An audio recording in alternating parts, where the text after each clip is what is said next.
Injury Lawyers.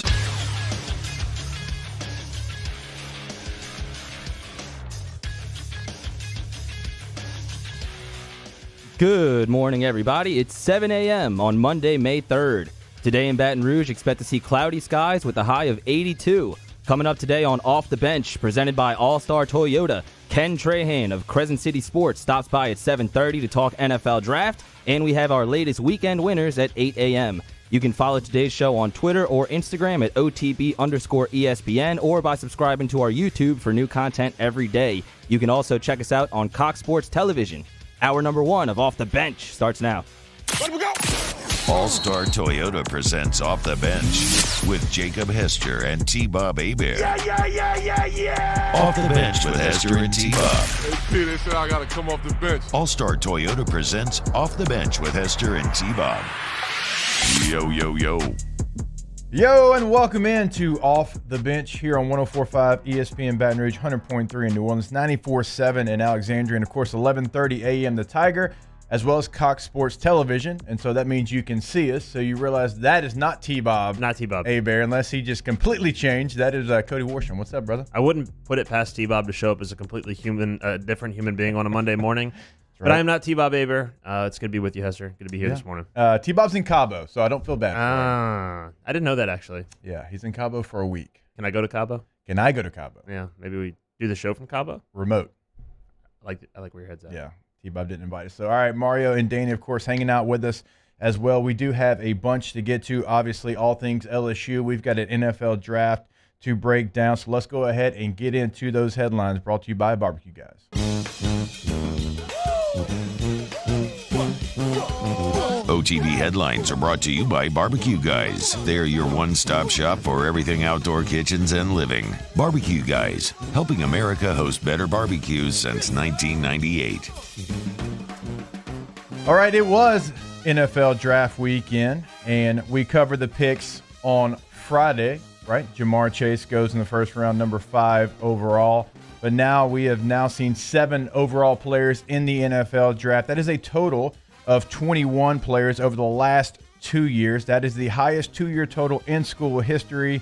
A year ago, LSU tied Miami for the most draft picks in a single year with 14. We'll break down actually some of those numbers coming up because there is some intriguing details as far as how much you're actually losing, even though you did have 7 guys drafted. Jabril Cox finds his way to the Dallas Cowboys there in the 4th round. Of course, Terrace Marshall Jr. was picked in the 2nd round by the Carolina Panthers. And Cody, that one is intriguing to me. Terrace had to wait longer than I thought he would have to wait, but finds a really good situation with someone who's familiar with him. Yeah, getting Terrace Marshall, Joe Brady back together, I think there's a lot of excitement there for LSU fans for obvious reasons. You know, I think and I'm not a draft expert, let me qualify this by saying that, but I think the only reason that Terrace Marshall is not in the 1st round or very, very early in the 2nd round is his injury history. And maybe it's the bias, maybe it's the purple and gold bias and the glasses that I see the world through, but that dude is a 1st-round talent. And you put him with Joe Brady and the offense that he's going to run, if they get good quarterback play, Terrace Marshall's going to have a great rookie season. Look, it does end up being a really good fit for him. Obviously, he wanted to go higher. We'll talk about that a little bit later on in the show, but there he is. He goes 59th to the Carolina Panthers. Again, a good situation, and sometimes a situation is really what matters the most. Racey McMath was also taken in the 6th round by the Tennessee Titans. I expect Racey to have a long NFL career. Look, receivers, one thing, he'll play a little bit there. He is going to be a guy that plays on the special teams for a decade plus, in my opinion. He's that kind of guy. It was good to hear Racey's name after a senior season when he was nicked up, only got to play 6 games. Yeah, if you want to see a model for what Racey could be in the NFL, look at Russell Gage, a guy that got his first shot in the league primarily on special teams. A position of need opened up at receiver for the Falcons, and he took it and ran with it. And I think Racey could be that guy. He's probably not a guy that walks into your 4 deep at wide receiver from day one, but the physical tools are there, and he's going to work his tail off. And if he stands out on special teams, I have full confidence he'll get a shot at receiver and make some plays for the Titans.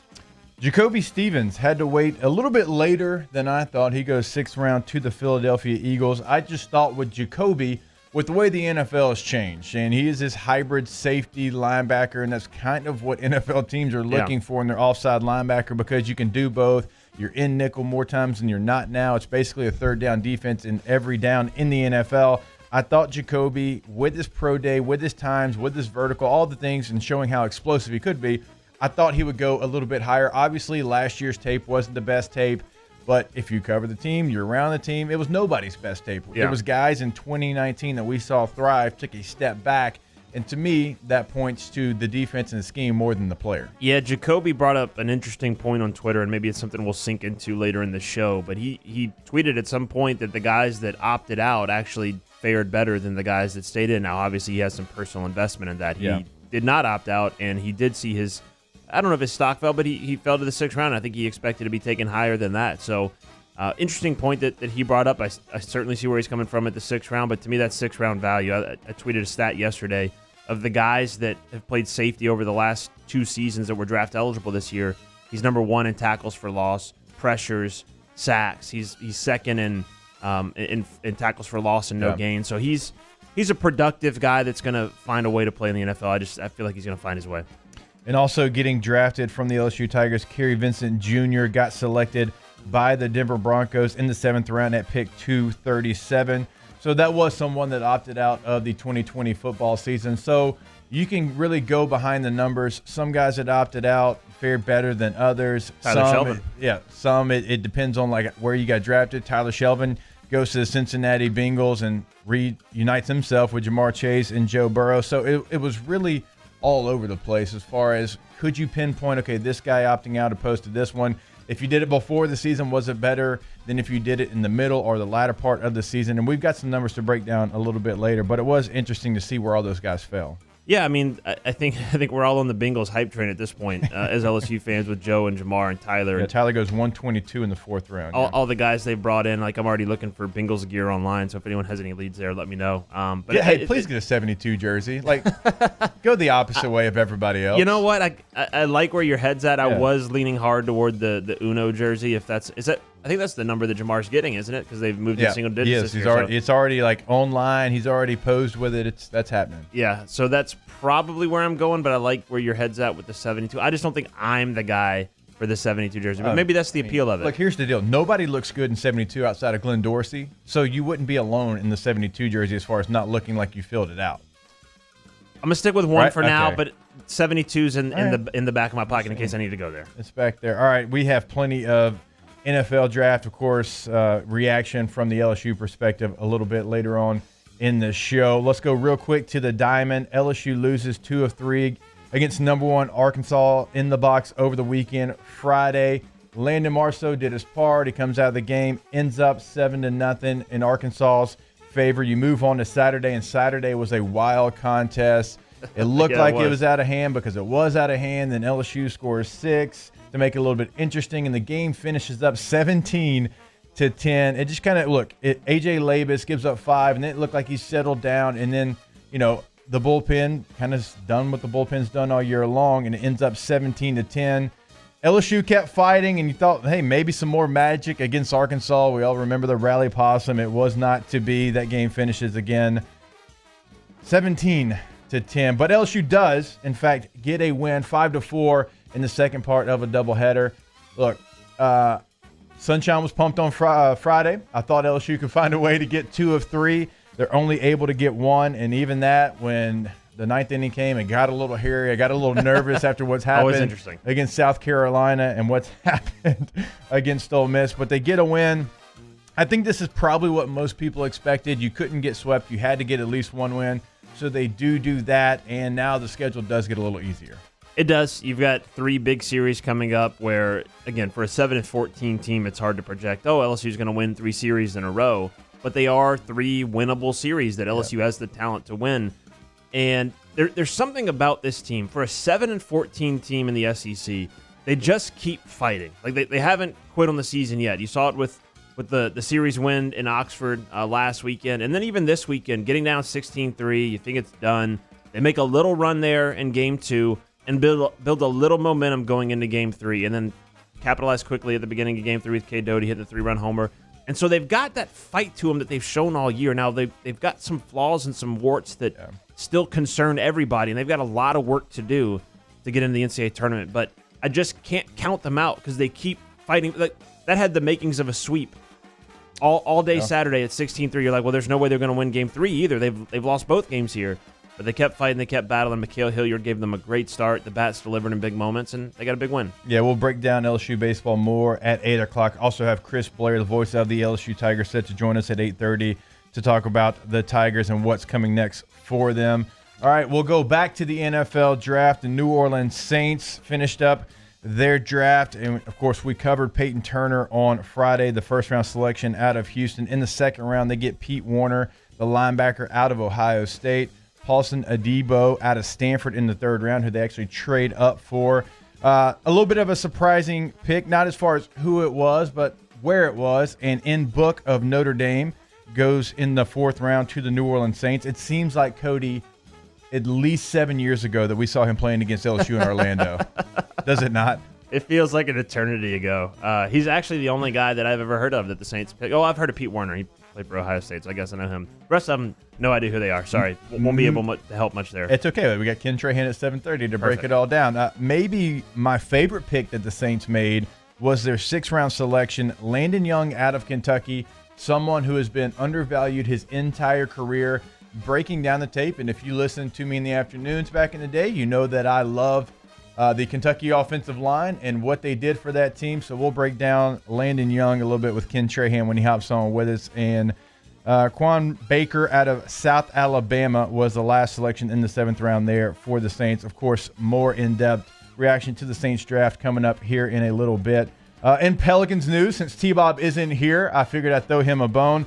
They do get a win, 140-136 in overtime against a team that they have not really figured out in the Minnesota Timberwolves. So they actually beat the Timberwolves. Zion had 37, 9 rebounds, and 8 assists. But Lonzo Ball had a big night, 33, 11, and 8, just missing out on a triple-double. Big game, Mario, coming up against the Warriors. Huge game. I hope they can at least win the first one and make it interesting down the stretch here for that 10th place in the Western Conference. 10th place, fighting for 10th in the West, Cody. You see LeBron's comments about the playoffs? Oh, man, that guy. He's not happy. We might have to go back to Mario here in a little bit after he said that. All right, quickly, LSU softball, they lose 1-0 in a pitcher's duel against number 8 Arkansas on Saturday. The rest of the series, because it was a Saturday, Sunday, Monday scheduled series, gets rained out, of course. If you're here in the capital city, you know why. So they'll play a doubleheader today in Tiger Park. Big series. First game starts at 2:30. Arkansas, a really good team. But if this LSU softball team has shown anything, they don't care if they get down 1-0. They'll come back and they'll sweep a doubleheader. They've done it too many times this year. Yeah, you want to talk about a fight? I was just talking about the baseball team. And the softball team has this uncomfortable knack of falling behind but coming back, and that's a valuable skill set. And today's big couple of games for them today. Hopefully the weather's good for them and they can get a couple wins. All right, LSU track and field, another dominant day at Bernie Moore Track Stadium as the top-ranked LSU track and field programs collected 12 wins, 3 school records, and 4 NCAA top 10 marks. There's so many individual athletes that it could take up all of headlines to shout them out, but shout out to the entire LSU track and field program, men's and women's. And Javon Harrison being one of them, who breaks a record like literally every time. Yeah, he jumps like 3 stories when he long jumps. He jumps over a car when he does the high. I mean, it's ridiculous. He's unreal. One of the best athletes in LSU history and underrated. All right, last one because we're running long. In LSU golf news, the wait is over. Former LSU men's golfer Sam Burns secured his first career PGA Tour event win on Sunday at the Valspar Championship by firing a 3-under 68 in the final round to finish 3 strokes ahead of Bradley, the runner-up. Keegan Bradley, very, very veteran golfer. So good on Sam Burns, holding him off, finding a way. First of many, I assume, for the 24-year-old former Tiger. 3-1, great. You knew that was coming. You stole my line. I was going to quote Jim Nance, who said it was the first of many, and it is. He's the promised one, right, for LSU golf that came through and was so hyped coming into LSU and had such a storied career. I was looking through old pictures of him, and just the number of trophies that he collected at LSU was unreal. So his first on the PGA Tour. There will be more on the shelf soon. All right, and that is your headlines brought to you by Barbecue Guys. When we come back, we're recapping the NFL draft from an LSU viewpoint. Don't worry, Saints fans, we've got you as well at 7:30. Ken Trahan of Crescent City Sports joins us to break down the Saints class. So a lot of football talk here on Off the Bench. We'll be back. OTB headlines are presented daily by Barbecue Guys. Remember, the most popular grill on the market is Blaze Grills, premium gas grills that combine expert engineering and dependable performance, all backed by a best-in-class lifetime warranty. Visit barbecueguys.com or our local showroom to learn more about Blaze Grills. Off the Bench with Hester and T-Bob. ESPN Baton Rouge, New Orleans, Alexandria, and 1130 The Tiger. All right, we are very excited to welcome onto the OTB team the relaxation company at Pelican Point. Therapeutic massage and skincare services for the mind, body, and spirit. T-Bob and I actually had a chance to go out there and visit with them. It is such a great family-owned business, right? You're not going to get all the stuff that you have to deal with when you go with a corporate business. No, this is a family-owned business. We had an incredible experience. You can find them online at therelaxationcompany.org. Once you get on the website, you'll realize you can do a lot. You can meet the team. You can check out a full list of services. You can actually book your appointment online as well. So that is hassle-free. And then, of course, once you get there, they're going to take all the stress out of you as well. They offer so many different types of massages, and you can check it out again by checking out those services on their website. Swedish massage, deep tissue massage. They do it all at the Relaxation Company, therelaxationcompany.org. Our listeners fire off their opinions on the jimsfirearms.net hotline at 499-1045. Keep listening for your next chance to shoot us your thoughts with the jimsfirearms.net hotline on 1045 ESPN Baton Rouge. Bayou Ford is open for business, and we want to earn your business. Stop in and see our selection of the latest Ford cars and trucks, as well as a variety of quality pre-owned vehicles, with prices starting as low as $5,000. Bayou Ford will get you the transparent information you're looking for, and when you're ready to purchase your new vehicle, provide the professional service you deserve. Located off I-10 on Belterre Boulevard in LaPlace. If you need sales, service, or fleet, the crew at Bayou Ford is going to do right by you. I've been doing business with Luba for 25 years. They're dependable, trustworthy. It's just the attention to detail with our clients. Our folks have years and years of experience. They're highly trained professionals, but many companies have that asset. What I'd like to think makes Luba a bit different is that we use those talents in a way that truly is dedicated to serving the needs of the folks who depend on us. Are you a licensed contractor? There's lots of good contractors in Louisiana doing work the right way, but unfortunately, too many unlicensed contractors are working outside the licensing requirements. Working as a contractor in Louisiana requires a license for the company doing the work. The Louisiana State Licensing Board for Contractors wants to help you get licensed to allow you to conduct work legally. It's not difficult to get the license. We can help you. Go to lacontractor.org for more information. Licensed contractors, it's the law. Gulf Coast Office Products is a nationally recognized Savin office equipment dealer based right here in Louisiana. Over 100 employees strong, Gulf Coast has the boots on the ground to support all vertical markets, from education, engineering, legal, and finance. With the latest in office technology, from desktop to production segment units, Gulf Coast and Savin have the perfect fit for you. Call 225-756-2644. That's 756-2644 for Gulf Coast Office Products.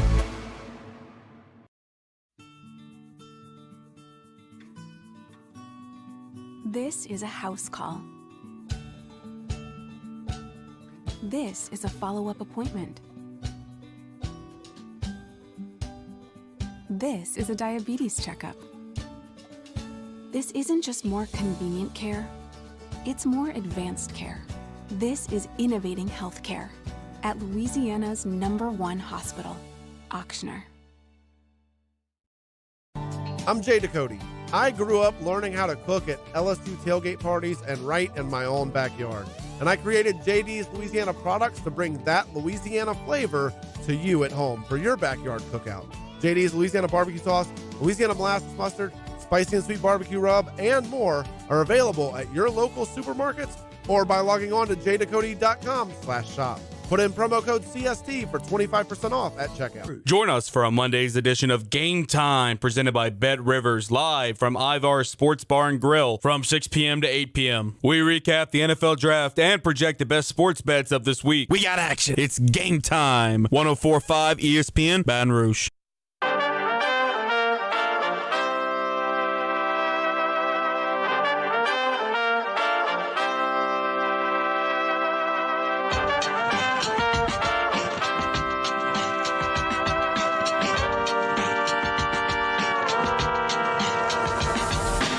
All-Star Toyota presents Off the Bench with Hester and T-Bob. ESPN Baton Rouge, New Orleans, Alexandria, and 1130 The Tiger. All right, welcome back into OTB. Here alongside T-Bob with a haircut and a fresh shave. I did shave this morning. Oh, did you? Yeah, with a razor? My wisps. Like the whole deal? Yes. This is my weekly shave. I haven't done that with a razor since July 28, 2007. Using the trimmer? Yeah, okay. Trimmer guy. Yeah, I don't need a trimmer. Yeah. All I need is just I use Harry's, but all I need is just the cheap disposable. Not getting much facial hair. Wait, here. you use a Bic razor? Like no, I use blade? Harry's. I use Harry's. I like Harry's. Yeah. It's like one of the subscription face. I don't know services. what Harry's is. I'm not sponsored by Harry's. I don't know why I keep saying their name. I just I was about to say, is one of the 47 podcasts you do sponsored by Harry's? Brought to you by Harry's. No, but I Harry's, got a fresh shave this morning. Yeah, that's true. I get your razors like 4 times a year because that's about how often I grow facial hair. So. Okay, so that's not T-Bob. No, that is Cody Worsham, and in many ways the opposite of T-Bob, but some similarities. Yeah, I mean he likes Wolves, you like Arsenal. Yeah, he likes Wolves. Yeah. Because they're called Wolves, yes. right? Okay, that makes sense. That's the only easy. reason. That was easy. That was easy to deduce. Okay. All right, let's break down the NFL draft from an LSU viewpoint here. As we mentioned, 7 LSU Tigers get drafted, but one of the numbers that is a little bit surprising when you see 7 guys drafted, but if you're an LSU fan, that you kind of know that this number is not that surprising.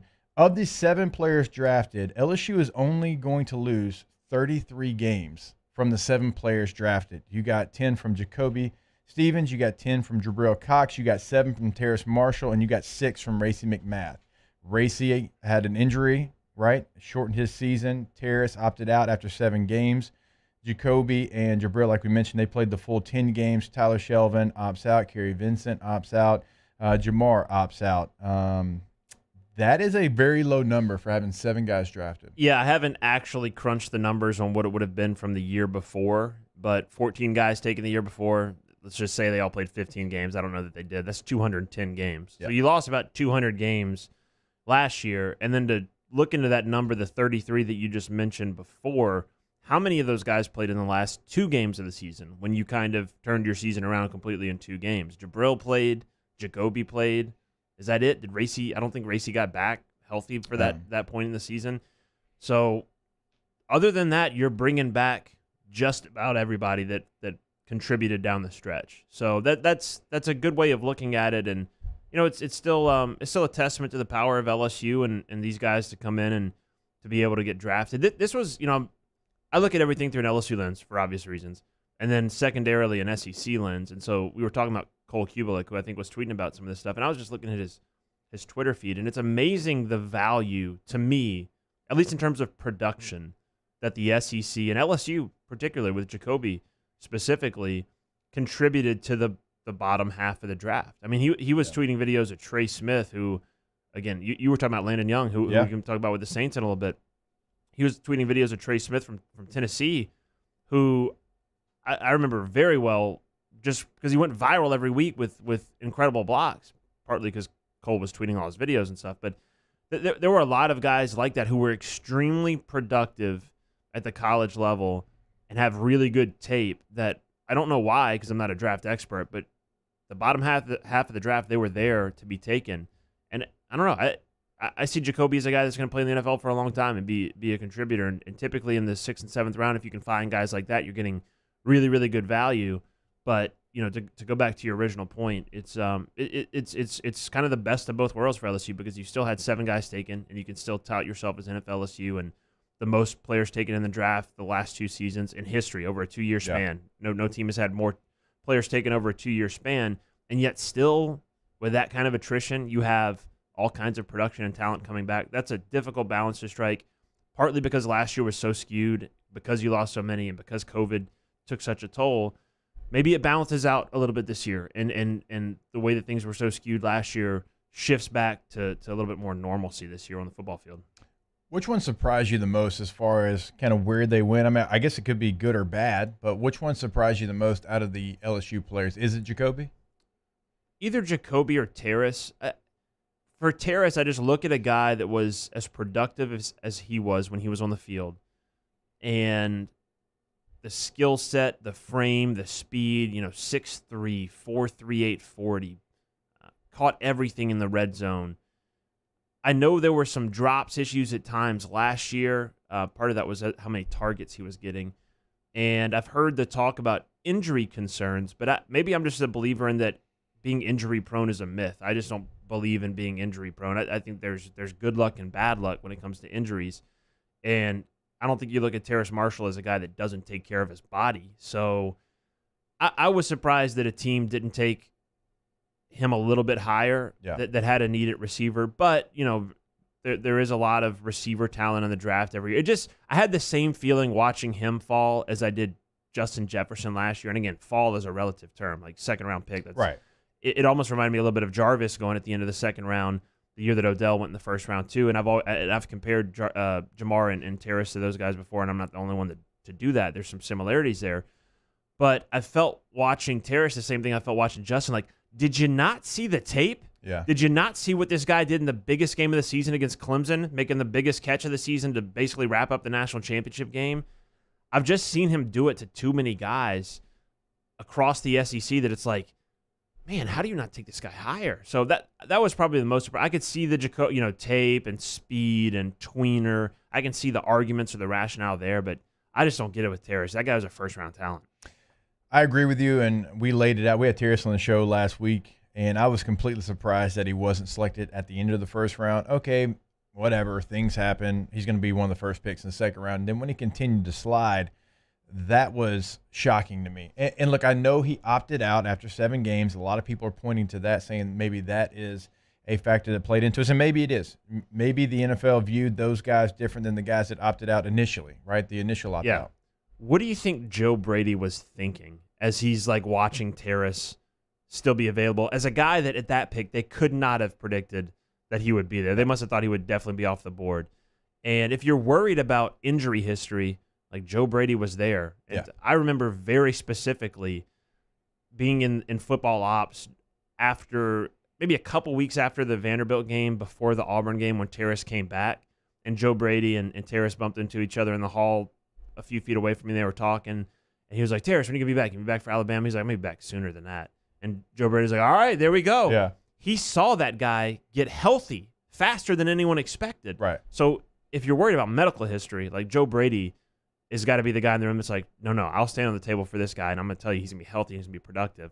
But I just got to imagine he's sitting there watching him fall like, we're really going to get this guy at the end of the second round, and the second they get him, just pouncing on it. My thing with Terrace was when you don't get lost in that receiver room, because he didn't.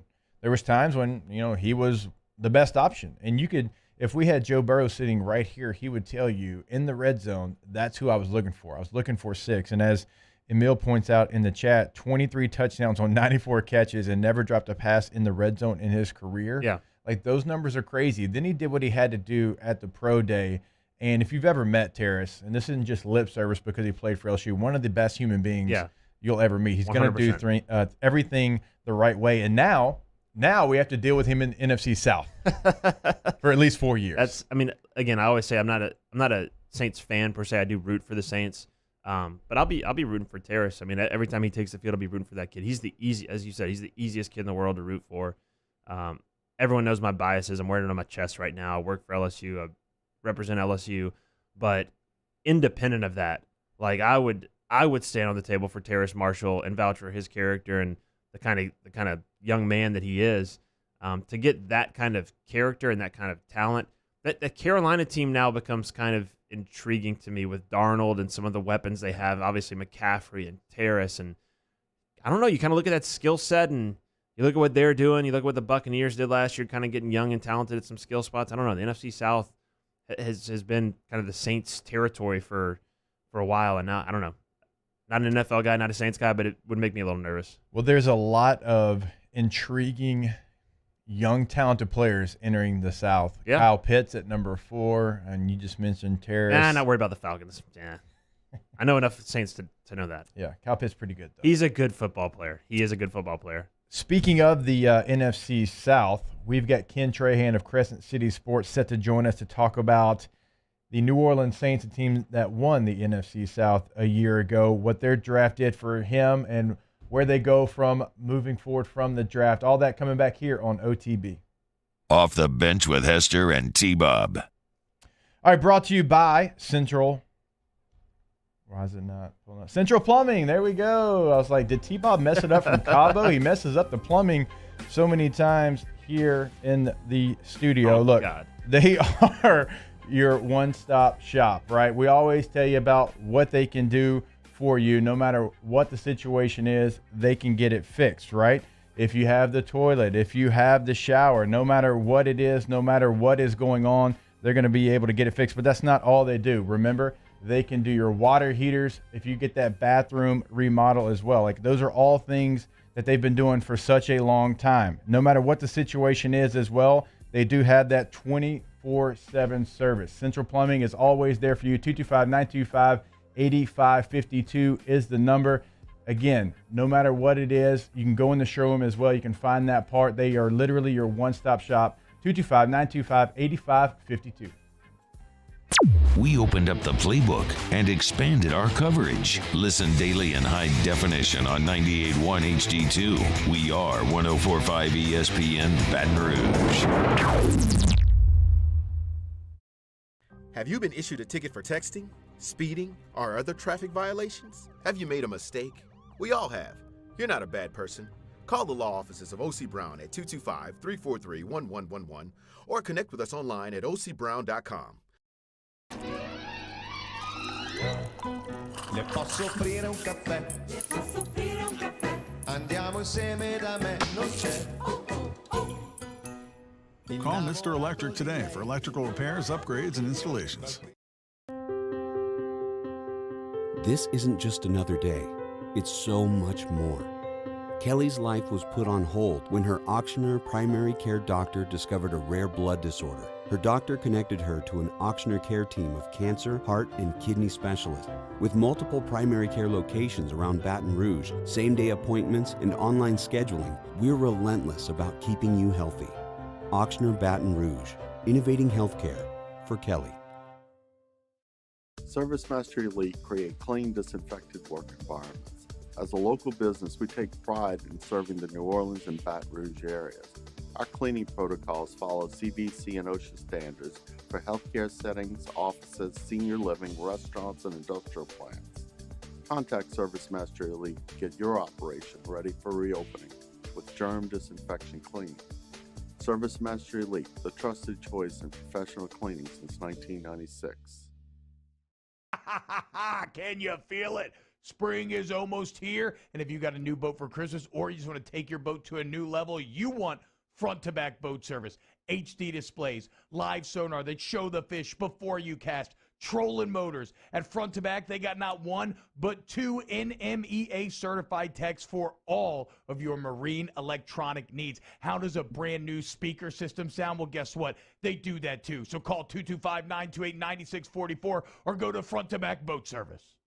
50 years ago on Easter Sunday, Breck's Baton Rouge Zoo proudly opened our doors, and we've been hopping ever since. 5 decades of connecting people with animals, teaching our community about the problems facing wildlife and how we can help, and working with zoos across the world to protect endangered species.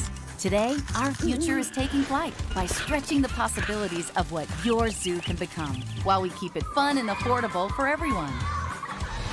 Thanks for coming along. It's no secret.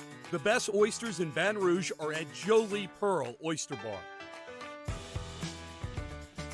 Enjoy mouth-watering South Louisiana flavor and oysters from all over the country. And don't forget our nightly drink specials.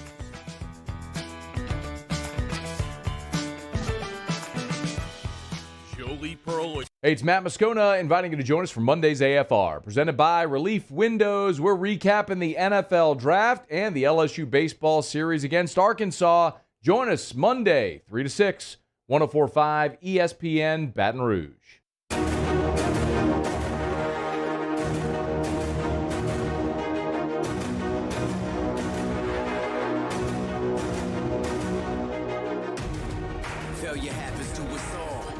All-Star Toyota presents Off the Bench with Hester and T-Bob. ESPN Baton Rouge, New Orleans, Alexandria, and 1130 The Tiger. All right, welcome back into OTB. Again, Cody Worsham sitting in for T-Bob Hebert, who's in Cabo. Central Plumbing can't make it to Cabo, T, so just make sure that you're doing the right things and making the right decisions. All right, Ken Trahan, CrescentCitySports.com, one of my favorite guys to catch up with, joins us now to talk New Orleans Saints. Ken, how you doing this morning? Jacob, absolutely a pleasure. Doing fine. Good to be with you. All right, let's talk New Orleans Saints draft class. We kind of waited till we could have the expert Ken Trahan on to break it down. Of course, we broke down the first-round selection of Turner a little bit on Friday, but just give us your overall view of this 2021 Saints draft class. Of course, time will tell. That's an easy cop-out, but it's true. But having said that, they target players. They always have. They'll trade up to accomplish what they want to do, and they feel like they've done that this particular time. You talked about Turner, and, of course, the initial reaction was a little bit of shock because everyone felt cornerback would be the initial response in terms of who they would pick in the first round. Well, clearly, they went with the best player on their board. And, again, Sean Payton is fond of saying don't eat the cheese. They didn't do that. They didn't stretch and go for somebody they didn't want. The cornerbacks they really wanted weren't there at that time, and they couldn't trade up to get who they might have wanted in that particular slot. Therefore, Turner was the guy. And when you look at Turner, he's going to look a lot like Marcus Davenport in terms of his stature, and there will be natural comparisons. But, look, no disrespect to Davenport. The jury's out. He hasn't proven that he's worth the investment that was made in him. And, of course, he's basically entering his last year to prove that he's worth it. On the other hand, you got Cam Jordan, who's a guy that's 11 years going into 12 years in the league. As good as he's been, you start to get long in the tooth. You've got Carl Granderson. So I guess what I'm saying to you is perhaps that is a need when you look at Davenport being in a contract year and whether you want to invest in him or not. When you look at Jordan being in the position he's in at this stage of his career, well, perhaps this was a position of need. But more than that, it's a guy that plays with extremely high energy.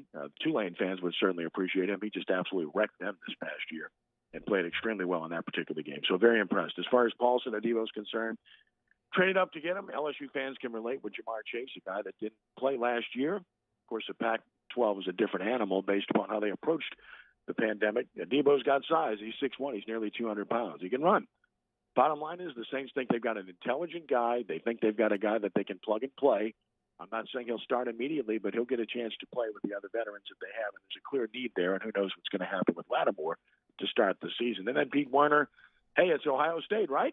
It's the annual Ohio State Love Fest that takes place, and I'm not saying that in critical fashion. Look, there's nothing wrong if you fall in love with a system, if you fall in love with a school that produces products that are ready to play. The Saints have had pretty good success with that particular program, obviously. In terms of Werner, we saw him up close and personal here in New Orleans. Look, he plays sideline to sideline. He's got size. There is a need there. Clearly comes from a very good program, so you've got to like that. Ian Book, I really like the choice. I just think Ian Book is a winner. I think the guy is accurate. He has mobility. He's intelligent. There's a lot to like there. Whether he has the physical attributes to make all the throws at this level, I guess that's the question that remains to be seen, because when you watch him play, there's clearly accuracy. And in addition to that, there's intelligence. He makes good decisions, and he can run. And he comes from a program where he won a ton of games. LSU fans would certainly be familiar with him. And, of course, Landon Young, another player from the SEC. Saints liked him. They traded up to get him. And when you look at a guy that big, started a lot of games, and, overcame the knee injury he had in 2018, you got to like what you see there, too. Look, there's a clear need in terms of depth at tackle, so you got to think this guy has a real chance to make the roster. And in terms of Kwan Baker, a guy that has great size, a guy that has great productivity at the college level, not a Power 5 player, but a guy that certainly fits the bill in terms of what they like, a big receiver that can run some. And they've got 8 receivers on the roster now, so he'll be in that mix with a bunch of young guys to try to earn a roster spot. Real quick, Ken, on Landon Young, I did want to get this one in. He's a guy that could shift down to guard as well. I mean, he can give you kind of swing tackle, can probably play both guard positions. I love the pick of Landon Young, just watching him over the years, breaking him down in the SEC. I know he did have the injury in 2018, but this is someone that can help your roster. And I know 6th-round guys don't make it very often, but this is someone that gives you a lot of value, being able to play probably 4 offensive line positions. Saints are fond of having those kind of guys, right? They have guys that can swing every year, and, of course, that's what you want out of your backup offensive lineman anyway. And typically speaking, Saints have always gone that particular route, and we know the names most recently, including a couple of local products and Will Clapp and Cameron Tom. So when you look at Landon Young, yes, he can play guard. I mean, this is a guy that's big enough to play inside and physical enough. He's a good drive blocker. On the edge, he probably projects better as a right tackle than as a left tackle, where he played at Kentucky most recently. But the bottom line is he can go both ways. And when you look at the guard spot, you got to believe it's going to be Ruiz or McCoy, depending on who they determine to be their center. At the other spot, they made an investment in Andrews Pete for better or for worse. But again, you've got a guy here, along with Armstead and Ramczyk, that certainly can give you quality depth and give you a situation where your offensive line overall is an improved unit. So, yeah, I did like the pick. I thought it was a value pick. Ken, for the first time since 2015, the Saints took a true quarterback, not including Tommy Stevens. What does he bring to that room? Because it's the biggest question mark for the Saints this offseason in terms of the future of that position. What does he bring this season? What does he bring long term? I think the guy is a real candidate to be their quarterback down the road, and I'm not stretching when I say that. And I say down the road because what you've got here is a one-year situation. You've got a one-year deal for Taysom Hill, basically a one-year deal for Jameis Winston. And when you look at them, somebody's going to get the job. And whichever one gets the job will have that opportunity to prove himself. And if he doesn't, perhaps the other will get a chance. And maybe they both get a chance. Of course, they're both going to play anyway in all likelihood if the scenario unveils itself where Winston is the starter and Hill does what he's been doing, except in a little bit more of an enhanced role at quarterback. So that buys Ian Book time to learn, to discern, and to be able to understand what needs to be done to be able to be that kind of player at this level. So I think he's good enough to compete not only for a roster spot, which I think he'll have, but to compete to be their starter down the road. What needs to be seen is whether he can make the throws that need to be made at the NFL level, because everybody will talk about the height at 6 feet. People will talk about the lack of arm strength. But if you're going to do that, then you really ought to take a look at Drew Brees. And I'm not saying he's Drew Brees. He's not. But there is a valid comparison. A lot of the same questions about that player coming out of college, which is why he lasted into the second round rather than in the first round. And Ian Book has something that Brees doesn't have. He can run. Okay, this guy can take off and make plays with his legs. He identifies coverage, and he feels pressure, kind of like Joe Burrow in that regard. You have to have that innate sense to understand where it's coming from, to step up, step sideways, take a jab step, or when to take off and run. I think he's got those qualities and watching him many, many times. So, look, I think the guy is a good pick. I think he's a guy that absolutely will be the first quarterback they've invested in that actually has a chance. We remember Garrett Grayson, a third-round pick. He had no shot. Sean Canfield, a late-round pick. He had no shot. Ian Book has a shot. All right, when you look at some of their needs in the draft, receiver was one of them. They wait till the 7th round, Ken, to select their receiver. That tells me that they feel pretty comfortable with some of the receivers already on their team, even some of the undrafted free agents from a year ago. Well, I hope that's the case, right? I mean, you got Callaway, you got little Jordan Humphrey, both of whom have size and some degree of promise. And then, of course, you got, the X factor in your kick returner who can really run. And if you have a quarterback that can get the ball down the field, he might become more of a factor in the offense because Brees couldn't get the ball down the field, as we all know, last year and if not the year before. So, and then in addition to that, you got Traquan Smith. And this is his put-up year to show that he is a valid number 2 receiver in this league. I don't think they draft him to be a number 3 receiver. He's got to prove that he can be that number 2 guy. If he doesn't prove that, I think they'll move ahead and go ahead and try to invest in a receiver next time around.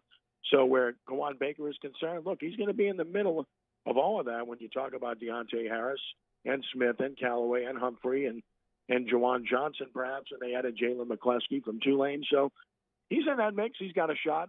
And, of course, we saw him play against Tulane this year. So pretty good indication of what he's capable of doing. Good size, good speed. His hands may be a little bit of a question. Some balls he can't catch that he hasn't caught. But, hey, that's why you last until the 7th round. All right, last one. We're catching up with Ken Trahan, CrescentCitySports.com, at Ken Trahan on Twitter. After the draft, what do you think is still the biggest need for the Saints and maybe a hole on their roster that you'd like to see someone step up or they just got to fill? Well, I certainly feel wide receiver remains a question mark. Obviously, you've got to have that number 2 guy. Otherwise, Michael Thomas draws enormous coverage. And let's not forget, they moved on from Jared Cook too. So Adam Troutman's got to prove himself. Yep. So you got to have that second threat to be able to throw the ball to. Otherwise, they're just going to take Thomas away. And they all know Thomas likes to run in routes, slants, and they're going to take that away, and they're going to make him go over the top if he's going to make plays. So I think it's imperative to find that second receiver first and foremost. And then beyond that, clearly you still have to have some concern about the secondary as a whole. You got to hope that you don't have any safety that goes down. That's why they invested in Marcus Williams over Trey Hendrickson, because they had more of a need at that position. And then, of course, with regard to cornerback, we all wait to see how the shoe drops with Marshawn Lattimore, whether he's out for a game or two or whatever the case may be when the league finally makes a decision about his eligibility based on his off-season incident because they moved on from Janoris Jenkins. So I think those are the positions. People will say linebacker, well, they got Warner. And, of course, you still got Zach Bond, who was an investment last year, who they want to find out about, too, to go along with DeMario Davis. And as you guys know, they play a lot of nickel and dime. So you don't have as much of a need for as many linebackers as perhaps you used to need in the NFL. All right, there he is, Ken Trahan, CrescentCitySports.com. Ken, always appreciate the time. Hey, great to be with you and Cody. And listen, I wish I had T-Bob's gig right now. Yeah, I think we all do, sitting down in Cabo. Appreciate it, Ken. Thank you, gentlemen. Cody, you mentioned the Saints not, really drafting quarterbacks very often. Do you know how many years it's been since the Saints have drafted a quarterback in rounds 1 or 2? Oh, this stat was off the top of my head, mind-blowing to me, and my guy Nookie sent it to me. It's more than 10, it's more than 20. I'm going to say around 20. It has been 50 years. Oh, gosh. So 50. So in teams that are over 10 years, Carolina, 10 years, Cam Newton probably being the last one there. Detroit, 12 years, so Stafford being it. Atlanta, 13, Matt Ryan being that. Pittsburgh, 17, Big Ben. Dallas, 20. It's been 20 years since the Dallas Cowboys have taken one in the first or second round. Seattle, 28 years. And all the way down at 50, the New Orleans Saints. When I saw this, I was like, what? And I started to think of how they got some of even their better quarterbacks. Obviously, Drew being a free agent. Yeah. Aaron Brooks had a run. He was a free agent. The Cajun Cannon coming over from the other league. So Breeze signed in 06. So just doing the math from there, you know they wouldn't have drafted one since then. That blows my mind though, because it's the most important position in football. I guess the draft has changed and football's modernized so much that maybe the perception on that's changed. But 50 years. Without taking one, not just the first round. They haven't taken one in our lives. Second round. No, that's why I had trouble coming up with an answer. Negative, I was like, maybe when I was like negative 10 14 and wasn't paying attention to the NFL draft, they took some guy that I've never heard of. Yeah, so I was thinking, somebody, a Billy Joe or some one of those guys. Jim Everett came as a free agent. Kerry Collins came as a free agent. So the more you start to break it down, the more it makes sense. All right, we will break down the Saints draft a little bit more. We'll give you the grade that Mel Kiper gave it, what we think of some of the other later round picks, since we already gave you the book on Turner, the first round pick, all that when we come back here on OTB. Off the Bench with Hester and T-Bob. All right, brought to you by AdvantaClean. Of course, you can find them online at AdvantaClean.com. And we tell you all of the time, they are the first call that you make whenever you have that disaster. Whenever you have that situation, don't panic. Just make that call, because they're going to come and they're going to make everything better. Now, it doesn't have to be a doomsday scenario like we always tell you. Of course, it is 24/7. So if you do have it, it's unexpected, obviously. You can always make that call. But don't forget, you can have a plan in place. If you own a business, they can come out, they look at your space, and they know your space. That way, so if it does happen, they know exactly what it's going to take to get you back open, right? No missed days, no missed revenue. As we know, during the pandemic, a lot of people miss revenue. So that's the last thing that you want to do. So if you have that plan in place, they come out and get you back with your doors open. There's no worry there. Again, you can find more information at AdvantaClean.com. That's AdvantaClean. In times of need, get a full list of phone numbers, websites, and other important emergency information on the Demco Stormwatch page at 1045ESPN.com. A certified pre-owned vehicle means that it's been certified by factory-trained technicians. It meets a stringent criteria of over 155-point inspection. We want to make sure that vehicle is mechanically sound and that we have a warranty to back it up. There's no mileage limitation. You can be assured that you're driving a vehicle, you got a good value, you'll get that special financing, those special incentives on certain models, and some of the other amenities that you get with a certified pre-owned vehicle.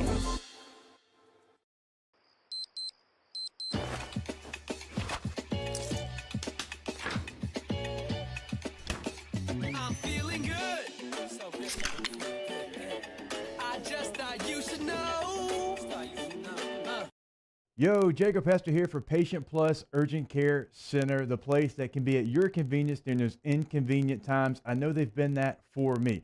I've got 4 boys, right? So sometimes stitches happen, and they have 6 convenient locations, one close to you to be able to be convenient for you. Remember, you can also check in online. PatientPlusUC.com is the website. That way you skip the line as well. Patient Plus Urgent Care Center, get in and get better.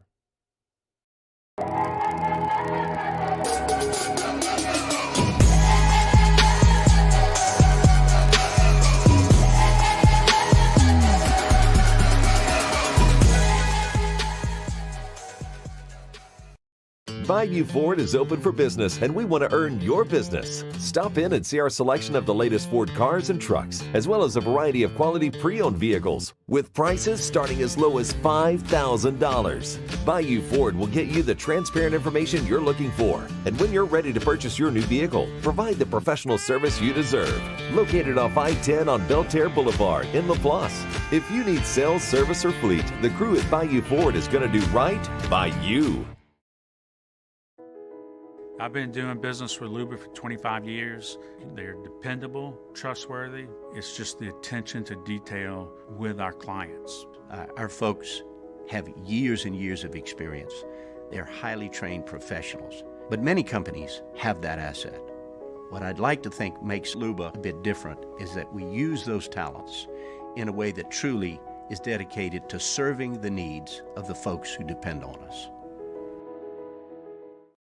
Are you a licensed contractor? There's lots of good contractors in Louisiana doing work the right way, but unfortunately, too many unlicensed contractors are working outside the licensing requirements. Working as a contractor in Louisiana requires a license for the company doing the work.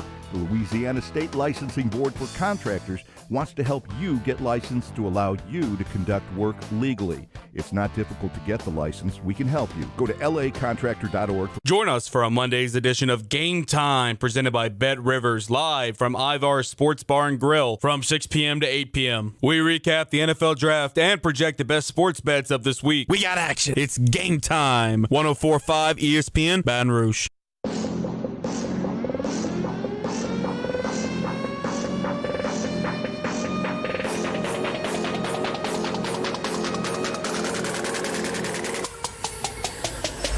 All-Star Toyota presents Off the Bench with Hester and T-Bob. ESPN Baton Rouge, New Orleans, Alexandria, and 1130 The Tiger. 50 years since the Saints have drafted a quarterback in the first or second round. Looking at the names, Wade Wilson, John Fourcade, Steve Walsh, Luke McCown, Mark Brunell, Doug Nussmeier, Kerry Collins, Heath Schuler, Danny Warfel, Jake Delhomme, Jeff Blake, mentioned Jim Everett, not Chris Everett. Don't say that to him. Of course, Cajun Cannon, Aaron Brooks. It's, like when you start saying the names, it's like Mike Buck. Yeah, he wasn't a first or second round. You just said a bunch of names, and I'm like thinking of their kids. Like I heard a Nussmeier in there. There's obviously an A-Bear in there. Yeah. There was one, a Fourcade. I heard a Fourcade in there. Yeah. These are all names that are. Yeah. Some of these weren't drafted, obviously, by the Saints, and some definitely were drafted. That's unbelievable. Most important position in the game. It's been 50 years. And again, we were talking about in the break. When you have long-term sustained success, obviously you're not going to take one. Pittsburgh was a good comp. They've had Big Ben for forever. But man, it's hard to wrap your head around. Maybe next year. Yeah.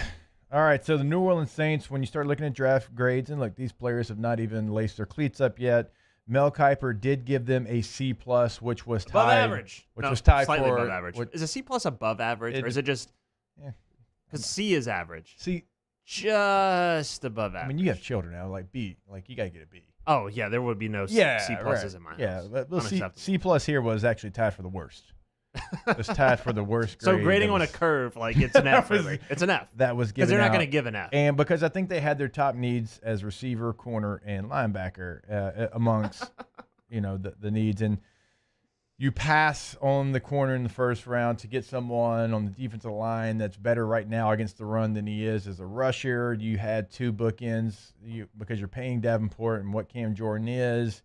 The receiver need wasn't met until the 7th round. I actually do like the corner that you're able to get. Linebacker, we'll see if Warner is able to be athletic enough to play alongside Davis there because, as we know in the NFL, as we said, I mean, you're basically playing sub the entire time now. There's just, again, not an NFL expert, not a Saints expert. There's just strong, we're smarter than everyone else vibes that I'm getting here. Yeah, and I don't like those vibes, especially around the draft, because you're not smarter than everyone else, any franchise. Sometimes you don't have to be the smartest guy in the room. Sometimes you just make the selection of the best player available that fits a need. All right, when we come back, we are going to talk some LSU baseball. They dropped 2 of 3 over the weekend to Arkansas. What's next for the baseball program? We'll tell you when we come back.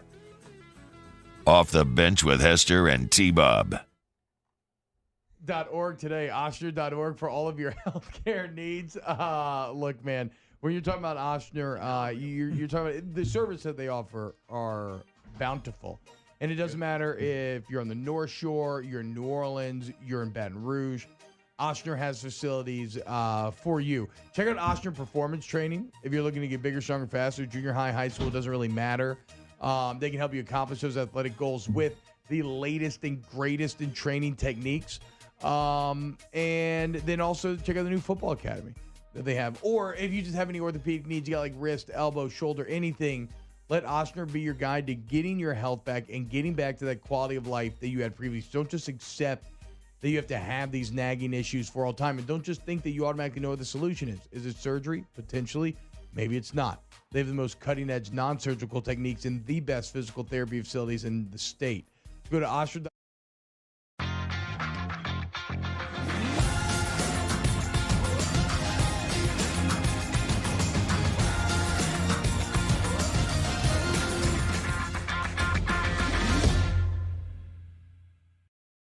Have you been arrested for DUI or other traffic violations? Have you made a mistake? We all have. You're not a bad person. Call the law offices of O.C. Brown at 225-343-1111 or connect with us online at ocbrown.com. Le posso offrire un caffè? Le posso offrire un caffè? Andiamo insieme da me, non c'è. Call Mr. Electric today for electrical repairs, upgrades, and installations. Gulf Coast Office Products is a nationally recognized Savin office equipment dealer based right here in Louisiana. Over 100 employees strong, Gulf Coast has the boots on the ground to support all vertical markets, from education, engineering, legal, and finance. With the latest in office technology, from desktop to production segment units, Gulf Coast and Savin have the perfect fit for you. Call 225-756-2644. That's 756-2644 for Gulf Coast Office Products.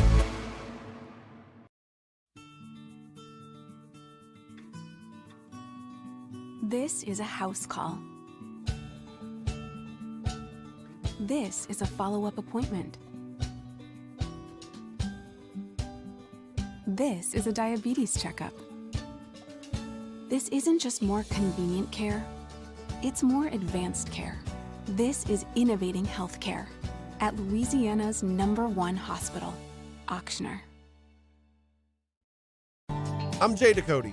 I grew up learning how to cook at LSU tailgate parties and right in my own backyard. And I created JD's Louisiana products to bring that Louisiana flavor to you at home for your backyard cookout. JD's Louisiana barbecue sauce, Louisiana molasses mustard, spicy and sweet barbecue rub, and more are available at your local supermarkets or by logging on to jducote.com/shop. Put in promo code CST for 25% off at checkout. ServiceMaster Elite create clean, disinfected work environments. As a local business, we take pride in serving the New Orleans and Baton Rouge areas. Our cleaning protocols follow CDC and OSHA standards for healthcare settings, offices, senior living, restaurants, and industrial plants. Contact Service Master Elite to get your operation ready for reopening with germ disinfection cleaning. Service Master Elite, the trusted choice in professional cleaning since 1996. Well, I've had back pain now and then, but it got so bad I couldn't even bend over. I didn't want to resort to pain pills, so I chose Peak, hoping they could relieve the pain. They got me active again. I even lost weight. I believe in better. I chose Peak. Choose Peak Performance Physical Therapy.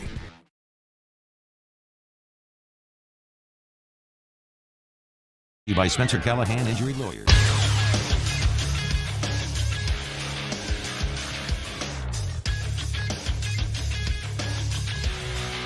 Good morning. It's 8 a.m. on Monday, May 3rd. Today in Baton Rouge, expect to see cloudy skies with a high of 88. In case you missed hour one of the show, you can catch that up at the on-demand section at 1045ESPN.com. Coming up in hour two, we give you our weekend winners. You can follow today's show on Twitter or Instagram at OTB_ESPN or by subscribing to our YouTube for new content every day. You can also check us out on Cox Sports Television. Hour number two of Off the Bench starts now. Let we go! All-Star Toyota presents Off the Bench with Jacob Hester and T-Bob Hebert. Yeah! Off the Bench with Hester and T-Bob. Hey, P, they said I got to come off the bench. All-Star Toyota presents Off the Bench with Hester and T-Bob. Yo, yo, yo. All right, welcome in hour number two of OTB. Here with the full team, T-Bob with a haircut and a shave, Danny and Mario all here with you on a Monday morning. Let's talk Star Wars. I'm out. Actually, I can't talk Star Wars. I know nothing. I am not against the Star Wars franchise. Oh, okay. But I've not seen them. I've not. I don't know the catalog. Me either. I saw the originals growing up. That's about it. I think I've seen You've seen more than I have. Yeah. I'm not against it. Just haven't. In 36 years, I haven't found my way yet. Been busy living. Been pretty busy. I can feel Danny judging me from across the room that I have not seen. No judgment here, Hester. I haven't seen any of them either. Thank you, Mario. I appreciate it. Danny, you judging me? Yeah, he says yes. Doesn't Danny look like Zion when he smiles? Have you noticed that? The computers are just blocking them, but I can see a little bit. Okay. All right, let's talk some LSU baseball. Of course, we've been NFL draft heavy in hour number one, and we will circle back to that, obviously being some of the biggest news over the weekend. But LSU baseball does drop 2 of 3 against Arkansas. Not a big surprise. Arkansas, number one team in the country. You lose Friday 7-0, and then you come back in the first game on Saturday in a weird game, as we mentioned in headlines, a 17-10 affair. Bullpen kind of does LSU bullpen things. Just, did not hold it at point, even though, A.J. Labus did give up 5 runs in the first, and you, at this point, have to get so much from Marceau and Labus, Cody, that even if they don't have their best stuff, you hope they find a way to keep it close enough, because it's like once A.J. gives up 5, you're like, oh no, what do we do? Because Marceau and A.J. have been so good and kept you in these games. Now the bullpens let you down as well, but I knew once he gave up 5 runs, it was going to be very difficult for LSU. Yeah, I mean, you know what you're going to get from Marceau every weekend at this point. He's going to give you 7 innings. He's going to give you 2 or less runs. He's going to give you a great Friday night start and give you a chance to win. The problem is that the bats, as good as they've been, I guess, big picture in terms of all the home runs they're hitting, and you've got some impressive stats. They haven't been great on Friday nights, and that happened this weekend. And then the thing with Labus is he pitches to contact. I mean, even when he went complete game last weekend, he gave up 10 hits. I mean, his batting average against the season is 282. That's not dominance, but he works his way out of jams. Right. That's kind of how he operates. He throws a lot of strikes. He gets a lot of ground balls, and that'll get you out of a jam. And just couldn't get that against Arkansas, which is one of the better offensive teams in the country. So when you lose those 2 games, you don't feel very good about Game 3, because Johnny Holstaff has not been good for LSU. The bullpen has really, really struggled. It's funny how your perception on a team changes throughout the season. Coming into the season, you felt like the pitching staff was really the strength of this team. You're like, you know what? You're going to get 3 quality starts every weekend, just about, out of Hill, Marceau, and Labus. Hill getting hurt certainly hurts that recipe. Matthew Beck getting hurt certainly hurts that recipe in terms of the bullpen. But there's been other guys who just haven't been able to step up, bridge the gap, give you the quality innings you needed. Mikhail Hilliard did that on Saturday in Game 2. Was absolutely lights out, threw a bunch of strikes. The cutter was going. The curveball was going. He's got the poise, the experience.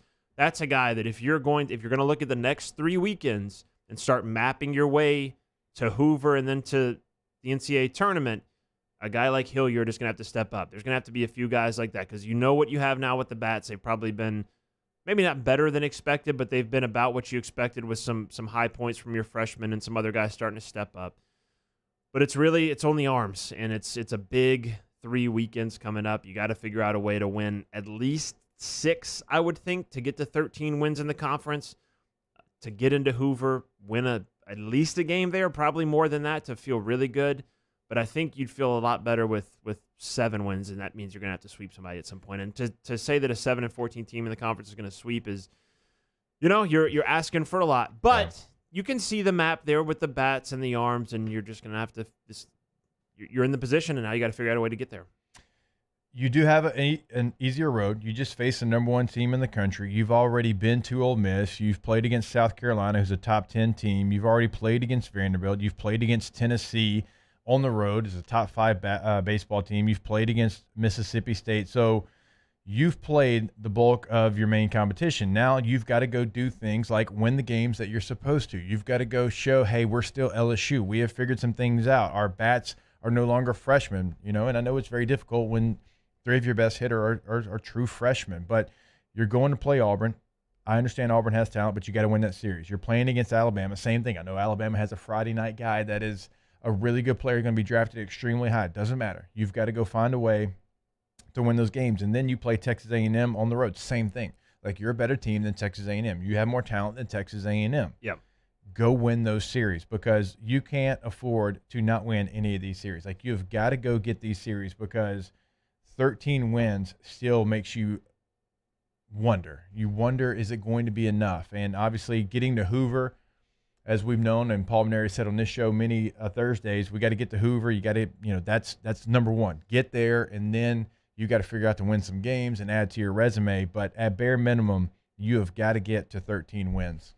And so to get there, I mentioned Mikhail Hilliard. You're going to need a few of the what would you call them, kind of the middle of the pack player. We know who the stars on the team are. It's Trey Morgan, it's Dylan Cruz, it's Landon Marceau. You know what you're going to get out of those guys. Okay, they're going to give you what they give you. You're really going to need some of the guys right beneath that to really step up and deliver for you. And we saw some signs of that this weekend at spots. Giovanni DiGiacomo had a huge game too, had leg cramps, missed the 3rd game, but he's hitting over 300 in conference play, hitting some doubles. We know what he can provide defensively, so you're going to need that. Drew Bianco has given you some nice stuff in conference. He's hitting 280 in the conference. He's got pop at the plate. He can hit one over the fence like he did in Game 2. Yeah. You're going to need some of those guys to continue to step up. Cade Doty got hot in Game 3, and you're going to absolutely have to have him playing his best baseball. So it's not really the talent. I don't think there's any question about the talent. It's the performance and then lining up all those performances because we've seen a Doty get hot, and we've seen a Labus, and Labus has been really consistent, but we've seen them, him have a dominant start here. We've seen Mikhail Hilliard now have a very, very good start for you in SEC play, but those things all have to line up now. You can't have the arms on one night and the bats cold one night. You can't have the bats on one night and the arms struggling the other night. You've got to have everyone on the same page, clicking on all cylinders. That's what Paul Maneri's teams have typically done. It's May now. If you haven't noticed, that's when this team starts playing its best baseball traditionally, and they have never needed it more under Paul Maneri than they need it right now. So how hot can you get? I don't know, but you kind of start doing the math and where you feel comfortable with, and obviously you'd like 9 straight wins in the SEC, and that's very, very unlikely to happen and very difficult to do. But the closer you can get to 15 SEC wins, the better you're going to feel. And I don't know how close you can get, but if everyone starts firing all cylinders, the roof on this team is high. The ceiling on this team is high, but they've all got to get there at the same time. Yeah, and it's all with the arms. I mean, you just laid it all out because there's plenty in the lineup to make you feel good about it. There's dudes in the lineup, and I know some of those dudes are freshmen, but that's okay. And they've had some guys step up. You've had some guys that have had some ebbs and flows like you're going to see in baseball, but Giovanni coming back and the way that he's sparked this team and he's moved himself up to a guy that's in the middle of the order, right? He has kind of changed his game a little bit. He is hitting the ball in the gap. So the lineup is enough. And you scored 15 runs over the weekend. I know you got shut out on the first game of the series, but as Champ points out, everybody kind of gets shut out in the SEC on Fridays. He said, the league averages $147 on Fridays because you're getting number one stuff. You're getting a guy that most likely is going to be drafted in the first 5 rounds in the Major League Baseball draft. So that's not surprising. So the bats are doing enough in the games on Saturday and Sunday to help you win games, but you have to have arms step up. And it, like over the weekend, they threw just arms at certain points. Like after the game got out of hand, or when you had Marceau in, but you hadn't scored any runs, you were trying to save some of your better arms in case you did have a lead in the next 2 games of the series. And so I understand that point, but you have to have guys like Hilliard step up like he did in Game 3. Like you have to look at Sunday or the last game Saturday of the Ole Miss series. Mm-hmm. Like you had some arms that stepped up until there was 2 outs in the 8th inning. Like you have to have those type of performances if LSU wants to win. And I think when it comes to the pitching staff, the young guys are going to have to grow up in a hurry. We talked about the young guys in the lineup. I'm not worried about those guys. I know what Trey Morgan's going to give me every night. I know what Dylan Cruz is going to give me. With the arms, it's going to have to be some of the young guys. And I think Hilliard is not a young guy, obviously. I think pitched like his young guy self, though, which is a good thing. He did, but he was a guy who stepped up as a young guy early in his career and gave you some quality innings as a true freshman. You're going to need that from, look up and down. Ty Floyd. He's got the stuff. He's got the arm talent to be a good SEC pitcher for you. You need him to deliver for you. Blake Money got hit hard this weekend, and he's gotten hit hard in SEC play, but he's going to have to deliver for you. There's guys up and down that have the arm talent that are just going to have to pitch a little bit better for you. And if they can, that can get you over the hump, because it's either got to be the Skip Bertman line, hold the rope. If it's a 2-0 game that Marceau leaves, you got to have someone that can come in there and just keep it 2-0. Just maintain for me for 2 innings and give our lineup a chance in the box with the fans. You need that guy that can do that. I don't know who that is right now. Maybe it's Devin Fontenot, and you've got to use him on a Friday night. But Paul Maneri's calculation on that Friday night was, look, we're going to have trouble scoring 3 runs to win this game. Let's save Devin Fontenot. And I know Fontenot was a little bit scary there at the end, but he got the job done and did his job. So that calculation paid off. But moving forward, Fontenot's got to be lights out. And then those young guys have to step up. Or maybe maybe it's not a young guy. I've thrown those arms out there, but maybe it's a Trent Vittmeyer or one of these other. Maybe it's a Javen Coleman who's certainly a young guy on the roster, but a guy that you would want to come in and give you a punch from the left side. One of these guys has to really step up and bridge that gap between the starter leaving the game after the quality start, which I feel like you're going to get at least 2 out of 3 starts every weekend, and then Fontenot or whoever getting that last out, Garrett Edwards. One of those guys really has to step up for you. Yeah, some of the older guys that you were counting on out of the bullpen have just not had good seasons. They have not done the things that you kind of expected coming into the season, and everyone getting the extra year of eligibility. And obviously we've mentioned many times that Beck is on the shelf and not going to be able to pitch this year, which has been damaging to the bullpen. But for me, it's Helmers, it's Floyd, and it's Edwards. Yep. Those are the 3 guys, in my opinion, that have to step up. They have to take on bigger roles. They can't pitch like they're freshmen anymore, and that's the old cliche, but it's true. I mean, anybody that has played collegiate sports knows. I mean, you played basketball.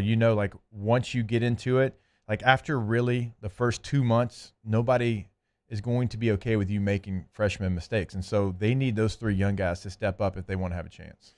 Yep, they're the ones that have the arm talent, right? They're the ones that have this stuff. They came in highly touted. It hasn't clicked for them yet, but you've seen in spots with Helmers, you've seen it in spots with Edwards, you've seen it in spots with Floyd. I mean, he's come in and strike out the side in several innings, and then the next inning gives up a leadoff home run. It's been that kind of it's finding the consistency with those young guys, which is really hard to do, but you have no choice because Jaden Hill's out for the season and Beck hasn't been able to pitch for you, and you're the guy now, and so you have to step up and deliver. In the meantime, the more the offense can produce, the better.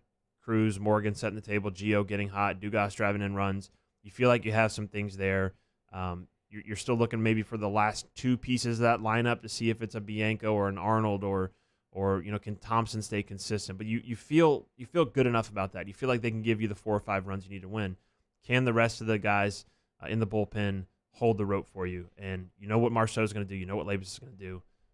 The rest of the arms have to step up.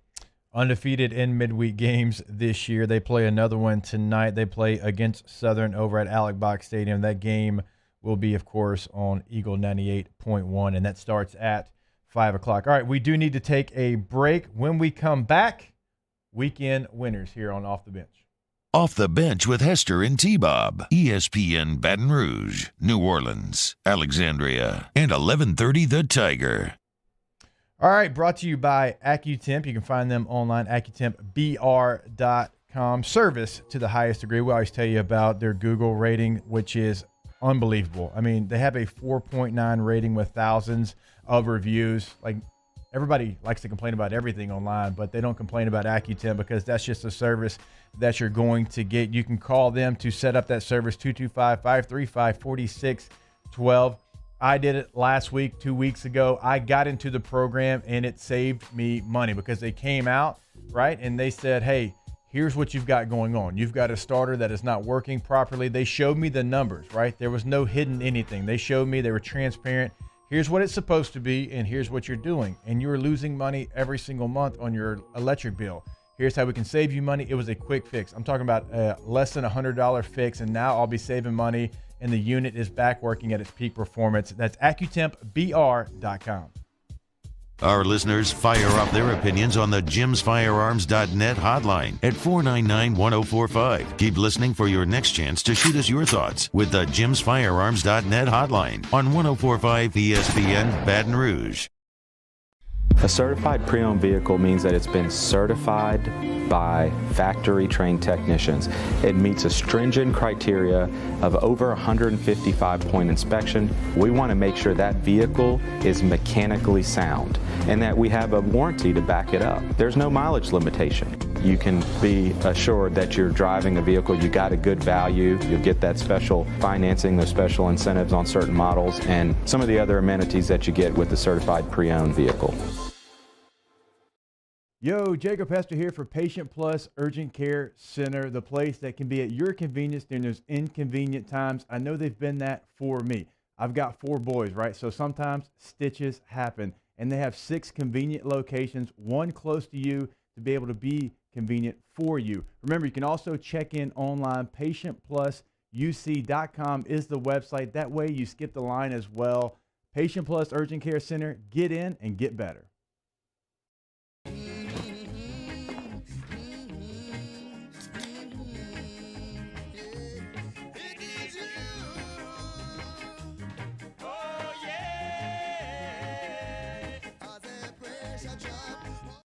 Bayou Ford is open for business, and we want to earn your business. Stop in and see our selection of the latest Ford cars and trucks, as well as a variety of quality pre-owned vehicles, with prices starting as low as $5,000. Bayou Ford will get you the transparent information you're looking for, and when you're ready to purchase your new vehicle, provide the professional service you deserve.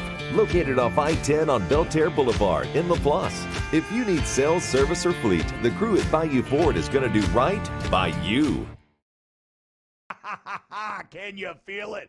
Spring is almost here, and if you got a new boat for Christmas or you just want to take your boat to a new level, you want front-to-back boat service, HD displays, live sonar that show the fish before you cast, trolling motors. At front to back, they got not 1, but 2 NMEA certified techs for all of your marine electronic needs. How does a brand new speaker system sound? Well, guess what? They do that too. So call 225-928-9644 or go to front to back boat service.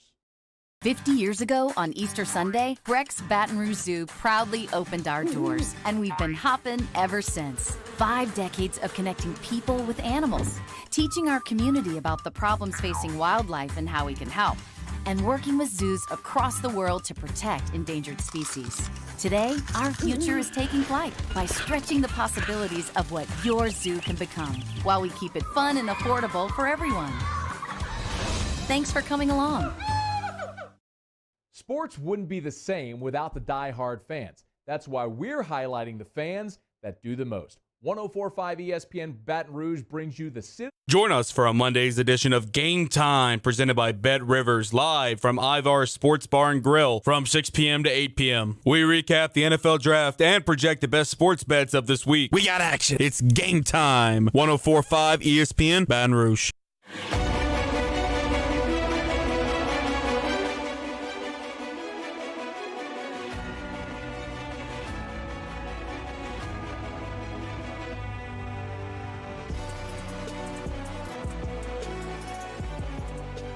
All-Star Toyota presents Off the Bench with Hester and T-Bob. ESPN Baton Rouge, New Orleans, Alexandria, and 1130 The Tiger. That's how winning is done. That's right! We can't have anyone freak out there, okay? We've got to keep our composure. We've got too far. I'm by winning.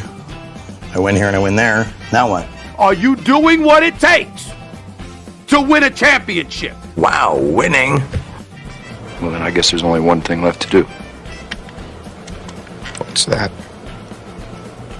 Win the whole thing. Jake Taylor said it best. All right, it is time for weekend winners here on OTB.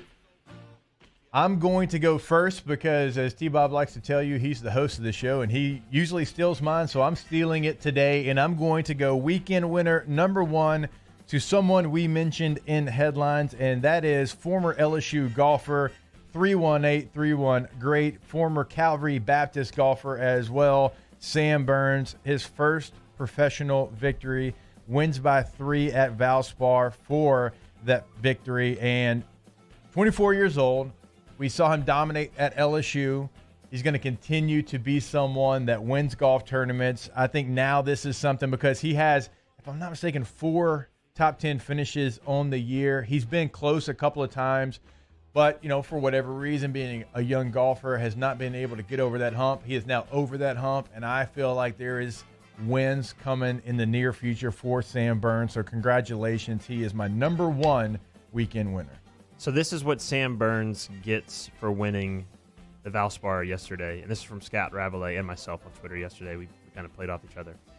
He gets a PGA Tour exemption through 2022-2023, 500 FedEx Cup points, invites to the Masters, PGA Championship, Players Championship, Tournament Champions. Oh, yeah, and $1.2 million. Oh! God. Okay. Went into the wrong industry.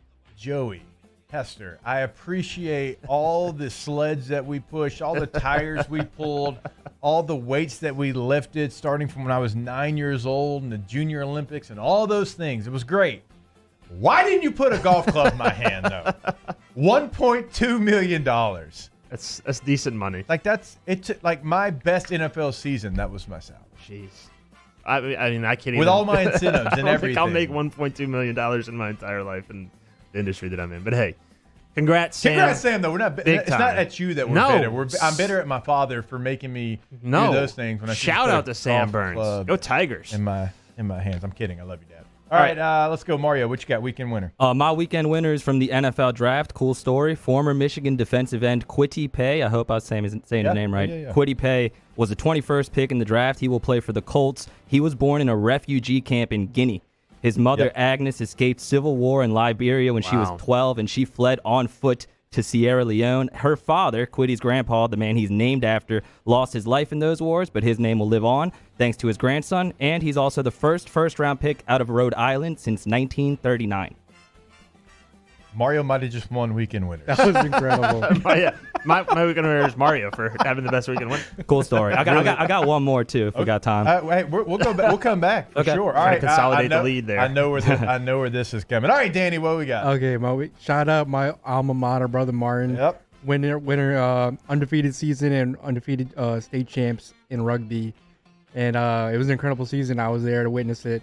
And the boys got it done, so shout out, Brother Martin. There we go. Who'd they beat? And I hope St. Brain's Paul's. listening. Yeah, St. Paul's, Brain. Hope you're listening downstairs. Shout out. He'll tell me about the St. Paul's walk-on tight end that LSU has. All right, Cody, what we got? Twitter can be a soul-sucking hellhole, but this weekend it can be. There was some positive vibes on Twitter from the Arizona Diamondbacks. Did you see how the Arizona Diamondbacks went viral on Twitter? I did not. So this YouTuber at Buck Army on Twitter basically tweeted the Diamondbacks saying, "Hey, I have a buddy that's on a date. Can you find him for me?" And from there unfolded a very compelling thread of basically the Diamondbacks Twitter account and in-venue marketing team trying to find this couple. Eventually they found the couple. It was their second date. It went viral. Adorable picture. Very, very, very good-looking couple. good vibes for. Oh, it's in Arizona, of course, probably from Scottsdale or something. Sure. And look, good vibes for Major League Baseball, which is not the best at online marketing, being modern, being sleek. But it was a nice little moment, and it was, after a year of doom scrolling for, 365 straight days, it's nice to see these fluffy, lovable stories on Twitter. So good job at D-backs. All right, there we go, Diamondbacks. All right, so as our listeners know, I am a Chargers fan, as we see this little bitty helmet compared to the other helmets up here. And not very often do I get to talk about the Chargers, and I understand that. We're on in Louisiana, although we are on in San Diego. But I don't know if that's good or bad anymore with the Chargers.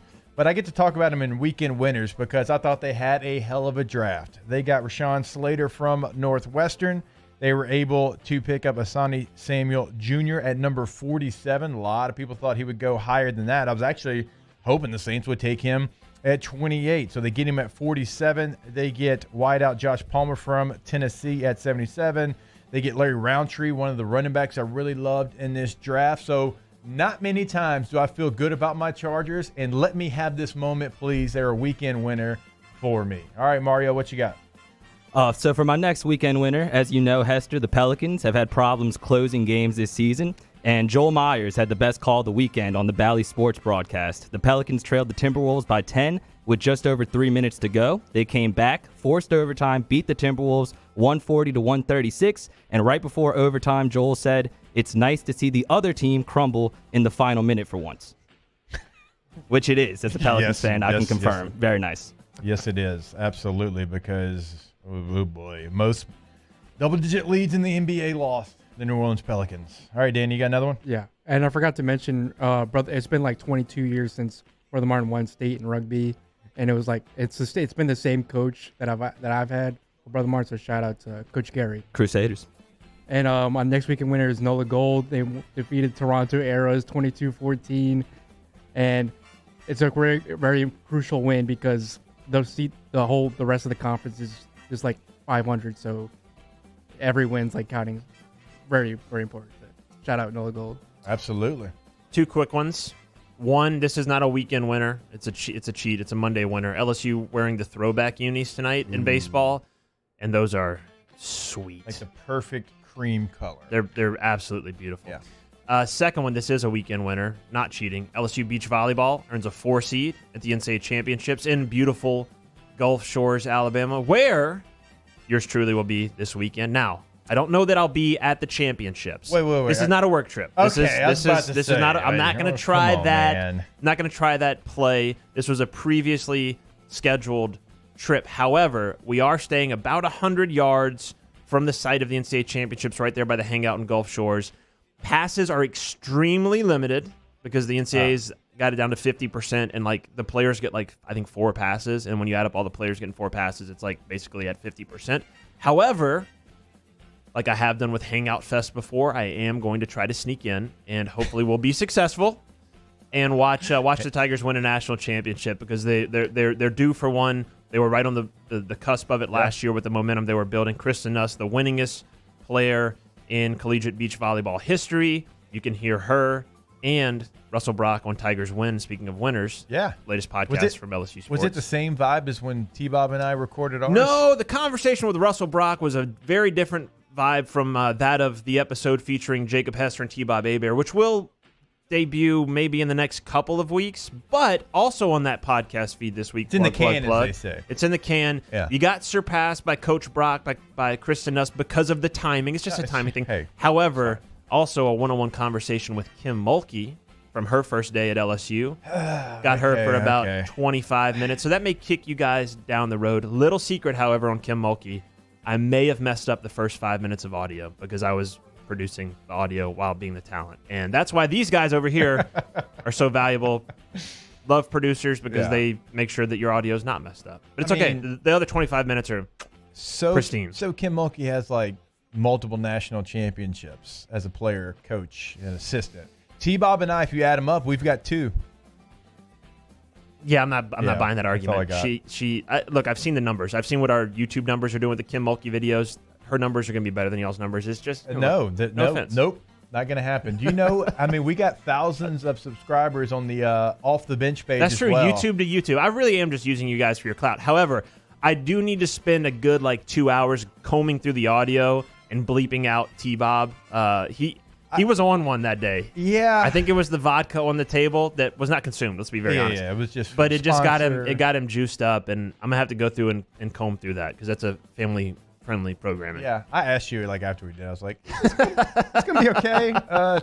T let him slide. He was letting it fly, man. He heard podcasts. That's all he heard. He unbuttoned the shirt, a couple extra buttons. The chest hair was flowing. He was, he had the endorphins going. I can't blame him. Yeah. Tigers win. Subscribe today. Yeah, you should, because Cody does a really nice job. All right, last one for me. Max Scherzer. I usually wouldn't say anything nice about a National. Tosses a complete game for the Nats, then hurries to join his wife for the birth of their third child. What a day for him and his family. And I remember for the birth of my second son, Knox, I'm on the practice field in San Diego because I just wasn't a guy that could miss practice. I know guys miss games sometimes for the birth of their children. I couldn't miss a practice because I was a fullback. No. And I remember it being after Inside Run was over, I'm sitting there and I'm nervous because I know Knox is about to be born. And Norv looks at me. He's like, just get out. He's like, get out of here. In a good way. He's like, just get out of here. You're fine. Go. And so I remember running off the practice field, hitting the quickest shower in the world, rushing to the hospital to be able to be there. So it's fastest you ever moved in your life, probably. Probably. I on the 5 on the interstate there in California, I'm very surprised I didn't get pulled over. Can I add one more quick one? Kim Mulkey, first pitch. Just the arm action on that first pitch. Absolute weekend winner. From the rubber. And she made it there, T-Bob, without bouncing it. She fired that thing in there. All right, we do need to take a break because Chris Blair, the voice of the LSU Tigers, joins us when we come back here on OTB. Off the Bench with Hester and T-Bob. DawsonvilleGlassandBody.com is the website, dgbauto.com as well. We always tell you about all the services over at Dawsonville Glass and Body. And remember, one of the best services, something I've taken advantage of. If your vehicle cannot get there, right, you're at your place of business, or if you're at the house, they will pick up and drop off your vehicle with no charge. And remember, they just got a brand new tow truck, state of the art. And one of the things I loved about them and my dealings were completely transparent. And this is a business that you don't always get that, right? They had my vehicle. They said, okay, here's a list of everything that's wrong. Here's what it takes to get you back on the road safely. What do you want us to fix? They laid it out, and they also laid out the price as well. So we're going through everything and hey, here's how much this is. And it was all very reasonable as well. That's just the kind of service you're going to get over at Dawsonville Glass and Body. That's DawsonvilleGlassandBody.com, dgbauto.com. We opened up the playbook and expanded our coverage. Listen daily in high definition on 98.1 HD2. We are 104.5 ESPN Baton Rouge. At All-Star Toyota, you get it all. If you're in the market for an all-new Toyota vehicle, come see our friendly and knowledgeable sales team at All-Star Toyota. Located in Baton Rouge at the corner of Airline and Goodwood, we've been serving our community since 2005 by offering a large selection of new Toyota cars, trucks, and SUVs. Get behind the wheel of your dream car and take a test drive at All-Star Toyota today.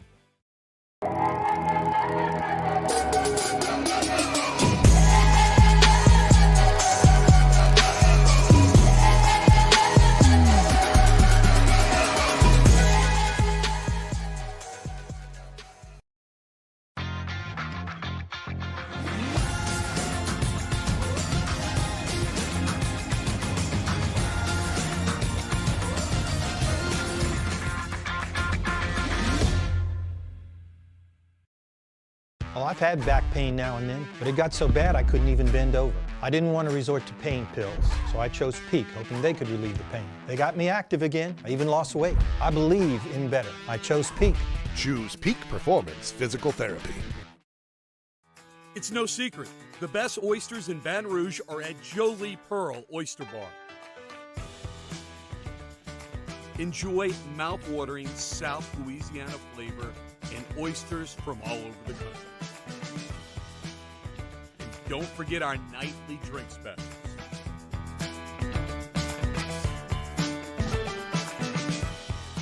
Holy Pearl Oyster Bar, located in downtown Baton Rouge. Starting in 1974, Central Plumbing has served Baton Rouge and surrounding areas for all of their plumbing needs. Through these tough and trying times, we want you to remember that the Payne family is here to continue to support and serve you. As a multi-generational business, there is no job that is too big or too small. Residential, commercial, industrial, hospitality, we're here for anything you need. 24/7, 365. Give us a call, 225-925-8552. I've been doing business with Luba for 25 years. They're dependable, trustworthy. It's just the attention to detail with our clients. Our folks have years and years of experience. They're highly trained professionals, but many companies have that asset. What I'd like to think makes Luba a bit different is that we use those talents in a way that truly is dedicated to serving the needs of the folks who depend on us. Have you been issued a ticket for texting, speeding, or other traffic violations? Have you made a mistake? We all have. You're not a bad person. Call the law offices of O.C. Brown at 225-343-1111 or connect with us online at ocbrown.com. Hey, it's Matt Moscona inviting you to join us for Monday's AFR. Presented by Relief Windows. We're recapping the NFL Draft and the LSU baseball series against Arkansas. Join us Monday, 3 to 6, 104.5 ESPN Baton Rouge.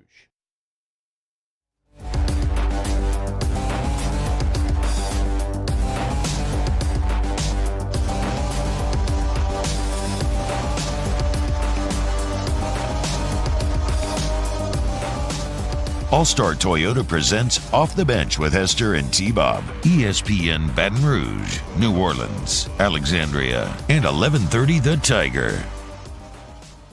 All right, welcome back into OTB. Cody Worsham sitting in for T-Bob Abe here on this Monday morning as T-Bob is probably... Danny, what time is it in Cabo right now? Do we know? Do we have a world clock? It's Central Time. It's Central Time, so it's 8:36. T-Bob's not awake. It's 5 o'clock in Cabo. It's always 5 o'clock in Cabo. There you go. Yeah, T-Bob's probably... Well, actually, the kids are with him. He might be awake.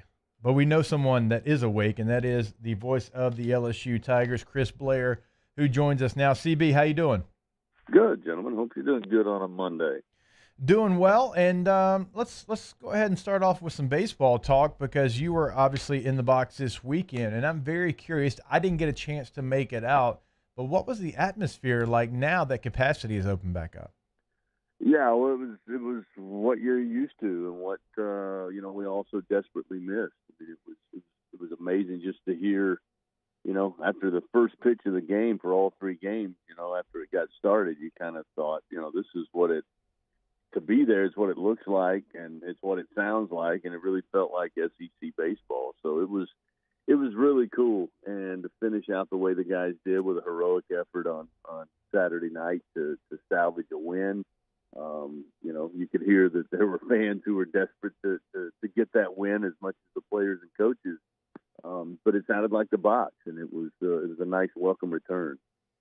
Obviously, you lose 2 of 3 there, but it was so crucial to be able to get that victory in game number 3. The last thing that this team could afford was to get swept, and the first 2 games, they got away from you, even though the second game, CB, was a very interesting game to say the least. But game 3, you're able to get the win there. Fontenot closes the door, and that was really important because LSU is now the schedule stacks up. They still obviously got some work to do, but the last thing you could afford was to get swept by Arkansas.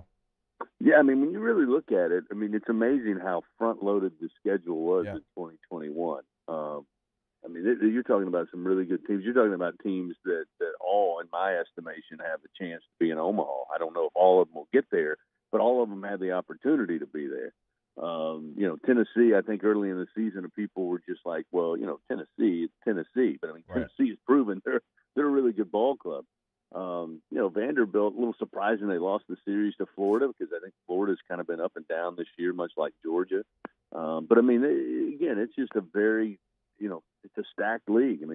It's always the best league in college baseball, but it's kind of ridiculous here in 2021. So yeah, I think, getting that win was huge just simply because now again, nothing's a gimme. You got to go on the road twice to Auburn and Texas A&M, but those are beatable teams. I mean, LSU, to me, forget the records, forget the conference records. Having seen all of those three teams play, at least, on television, I mean, LSU's got to be, even on the road, I think is favored, should be favored. I mean, they got a chance to win those series, if not, maybe pick up 3 in one of those towns. Alabama's another one of those teams that's pretty talented, but, they've had their ups and their downs. You got them at home. I think that plays well for you as well. But that game on Saturday night was big, and to me, Mikal Hilliard was obviously the MVP. I mean, they are looking for somebody to come in Game 3 of SEC series and give you a chance to win. I mean, that's kind of where it is when you lose one of your weekend starters. And for a guy who's been in those SEC battles earlier in his career, pitched very well against Grambling State, and I remember leaving the ballpark, this past Tuesday thinking, I got to believe Mikal's in the mix to give it a shot in a Game 3 on the weekend. And, boy, lo and behold, he does. 5 innings, gives up 2 hits, 1 earned run, strikes out 5, and, had great command of the looping curve early in the count. Had that cutter fastball that was, up there in the top 80s, and he was placing it well. And then when he needed it, he was able to get the hard curve that, is pretty difficult when it drops in right behind the plate. So, man, if he can continue that, I think LSU's certainly got a chance to really finish strong down these last 9 SEC games. Chris, speaking of big performances on the mound, before Hilliard took the mound, there was a 5'4" righty from Tickfall, went out there and fired a strike on her first pitch. What have you seen energy-wise that Kim Mulkey has brought over the last week? She hasn't done much but take the job, and then all of a sudden she's got a big-time recruit, a McDonald's All-American that transfers in. And, more than that, just the positive energy, the excitement, all the tickets. I think last I heard it was like 2,500 ticket deposits or something like that. I mean, just an unreal number. What energy has she brought to the athletic department?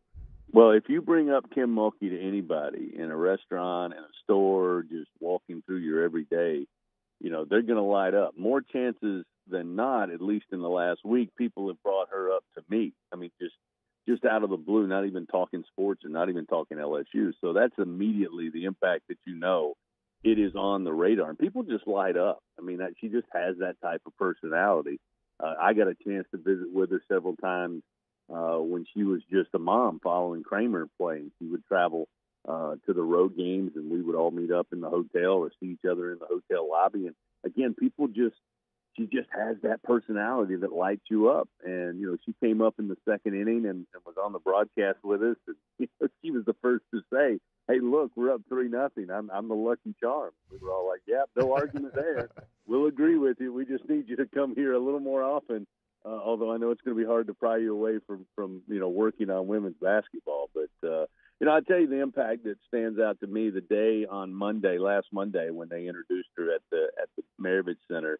My wife was going to pick up my son at high school baseball practice. She had my 9-year-old daughter in the car, who typically has her eyes glued to a Twitch or her iPad or whatever it is. And she talked about being, an 8-year-old, 9-year-old, only girl on her youth baseball team. And suddenly my 9-year-old out of the back says, "Wait a minute, she played baseball?" And my daughter always wants to know why she can't play baseball. And to me, that tells you the impact that she has, not only for us older sports fans and LSU fans, but really for young girls and women across the state, because she's just been a winner. I mean, and it hasn't been handed to her. I mean, she's had to go out there and work, but when she's been given the opportunity, she's always rose to the occasion. And I think that's a strong story for all of us, certainly for all the girls around the state of Louisiana. And one of the things because obviously you're part of the 2019 National Championship run in football, CB, is when you bring a winner, there's a synergy around campus that everyone kind of catches it, right? And when you bring in that kind of an attitude like Kim, then you kind of know, if you're a coach that's on this campus, and she's doing that, I better be doing this because I know she's putting in the work, and it can just raise everybody's level as players, coaches, just everyone around the program. No, there's no question. I mean, and I think that's going to be what we'll see over the next little bit is that, first of all, she's so personable that she's going to know all the coaches and probably talk to them about sports and just life in general, because she's just that kind of people person. So everybody's going to have to interact with her, which is a good thing. And I think that competitive nature and the way that, well, we did it this good today, but we got to do it better tomorrow, I think that's going to rub off on not just other coaches in the department.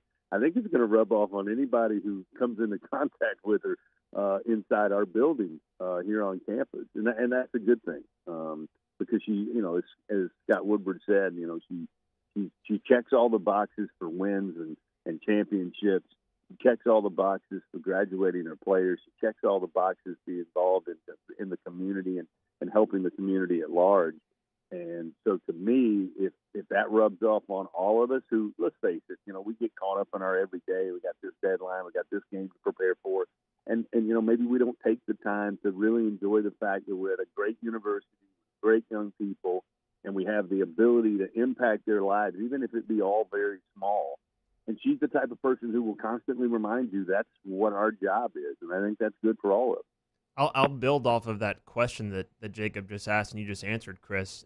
Speaking of coaches, I know for a fact that, not only did Coach Mulkey get here Monday and meet the fans and do the press conference and all that stuff, but she met a lot of the coaches after, and she's already started texting them. She's already started reaching out to them, congratulating them on wins. I mean, the synergy that she's already starting to develop, it's incredible to me. And I'm curious, in your history of, both working at LSU but being a part of just sports culture in general, that the kind of hire that she is, to bring in a coach with multiple national championships is pretty unprecedented. It's certainly unprecedented here, but to sort of transcend women's basketball and be bigger than that is this cultural figure that is going to, in 10 days from now, 11 days from now, Michael Jordan is going to introduce her into the Naismith Hall of Fame. Just that energy that she brought was so palpable. And to answer Jacob's question, sort of to not even ask you a question, but just let you build off of that. It's incredible how, from whether it's texting coaches, congratulating them on a win here or asking them a question there, to, even with me sitting down and I mentioned that my mom was a big fan of hers.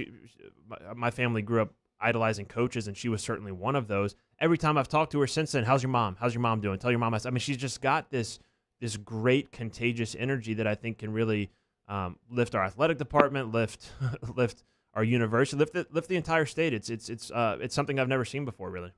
Well, when she talks or when she makes a statement publicly, I mean, it's not going to make news typically just in the past in Waco.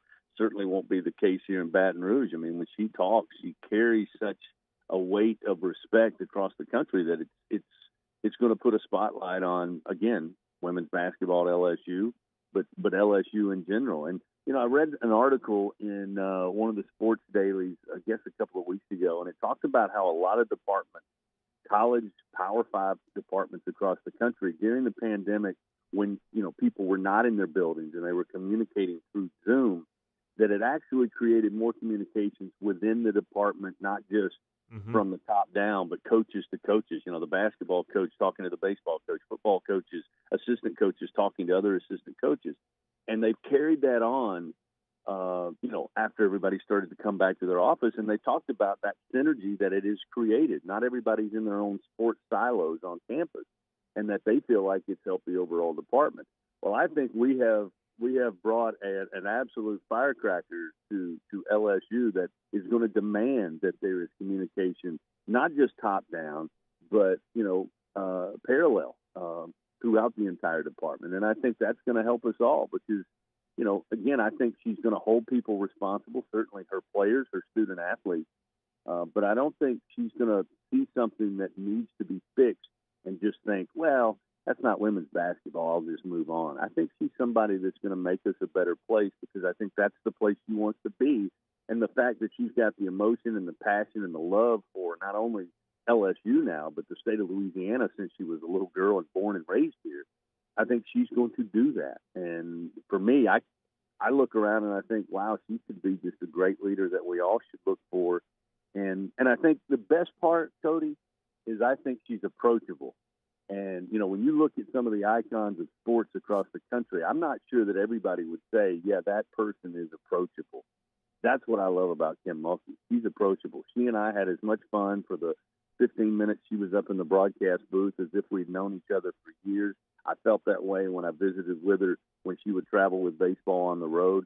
She's approachable, and yet she's an absolute legend, and you just don't find that very often. And so I'm thankful that she's here at LSU, and we all should be. All right, there he is, the voice of the LSU Tigers, Chris Blair. Good enough to join us here early on a Monday morning. CB, we always appreciate it. Yeah, boys, thanks for having me on. Have a great week. All right, you as well. Again, there he is, Chris Blair, the voice of the Tigers. We'll take our final break of hour number 2 when we come back here on OTB. Off the Bench with Hester and T-Bob. All right, brought to you by, of course, All-Star Toyota of Baton Rouge. You can find them All-Star Toyota of BatonRouge.com. And multiple things we tell you about every single day. One of our favorite things is the fact that you can go rent any vehicle over on the lot over at All-Star, per day pricing depending on what vehicle you get, right?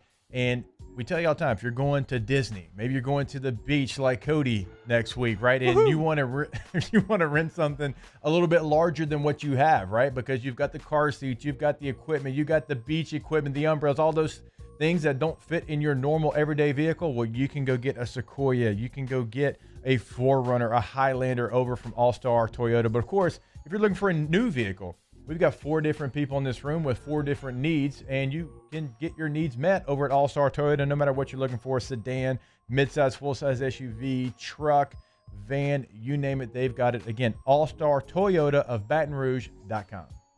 In times of need, get a full list of phone numbers, websites, and other important emergency information on the Demco Stormwatch page at 1045ESPN.com. At All-Star Toyota, you get it all. If you're in the market for an all-new Toyota vehicle, come see our friendly and knowledgeable sales team at All-Star Toyota. Located in Baton Rouge at the corner of Airline and Goodwood, we've been serving our community since 2005 by offering a large selection of new Toyota cars, trucks, and SUVs. Get behind the wheel of your dream car and take a test drive at All-Star Toyota today. Are you a licensed contractor? There's lots of good contractors in Louisiana doing work the right way, but unfortunately, too many unlicensed contractors are working outside the licensing requirements. Working as a contractor in Louisiana requires a license for the company doing the work. The Louisiana State Licensing Board for Contractors wants to help you get licensed to allow you to conduct work legally. It's not difficult to get the license. We can help you. Go to lacontractor.org for more information. Licensed contractors, it's the law. Gulf Coast Office Products is a nationally recognized Savin office equipment dealer based right here in Louisiana. Over 100 employees strong, Gulf Coast has the boots on the ground to support all vertical markets, from education, engineering, legal, and finance. With the latest in office technology, from desktop to production segment units, Gulf Coast and Savin have the perfect fit for you. Call 225-756-2644. That's 756-2644 for Gulf Coast Office Products.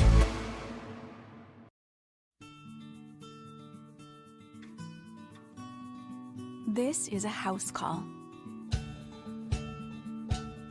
This is a follow-up appointment. This is a diabetes checkup. This isn't just more convenient care, it's more advanced care. This is innovating healthcare at Louisiana's #1 hospital, Ochsner. Bayou Ford is open for business, and we want to earn your business. Stop in and see our selection of the latest Ford cars and trucks, as well as a variety of quality pre-owned vehicles, with prices starting as low as $5,000. Bayou Ford will get you the transparent information you're looking for, and when you're ready to purchase your new vehicle, provide the professional service you deserve. Located off I-10 on Belterre Boulevard in LaPlace. If you need sales, service, or fleet, the crew at Bayou Ford is going to do right by you. Service Master Elite create clean, disinfected work environments. As a local business, we take pride in serving the New Orleans and Baton Rouge areas. Our cleaning protocols follow CDC and OSHA standards for healthcare settings, offices, senior living, restaurants, and industrial plants. Contact Service Master Elite to get your operation ready for reopening with germ disinfection cleaning. Service Master Elite, the trusted choice in professional cleaning since 1996. Can you feel it?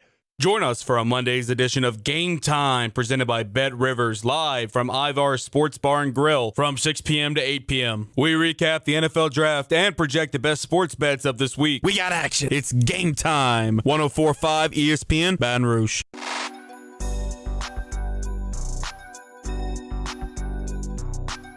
All-Star Toyota presents Off the Bench with Hester and T-Bob. ESPN Baton Rouge, New Orleans, Alexandria, and 1130 The Tiger.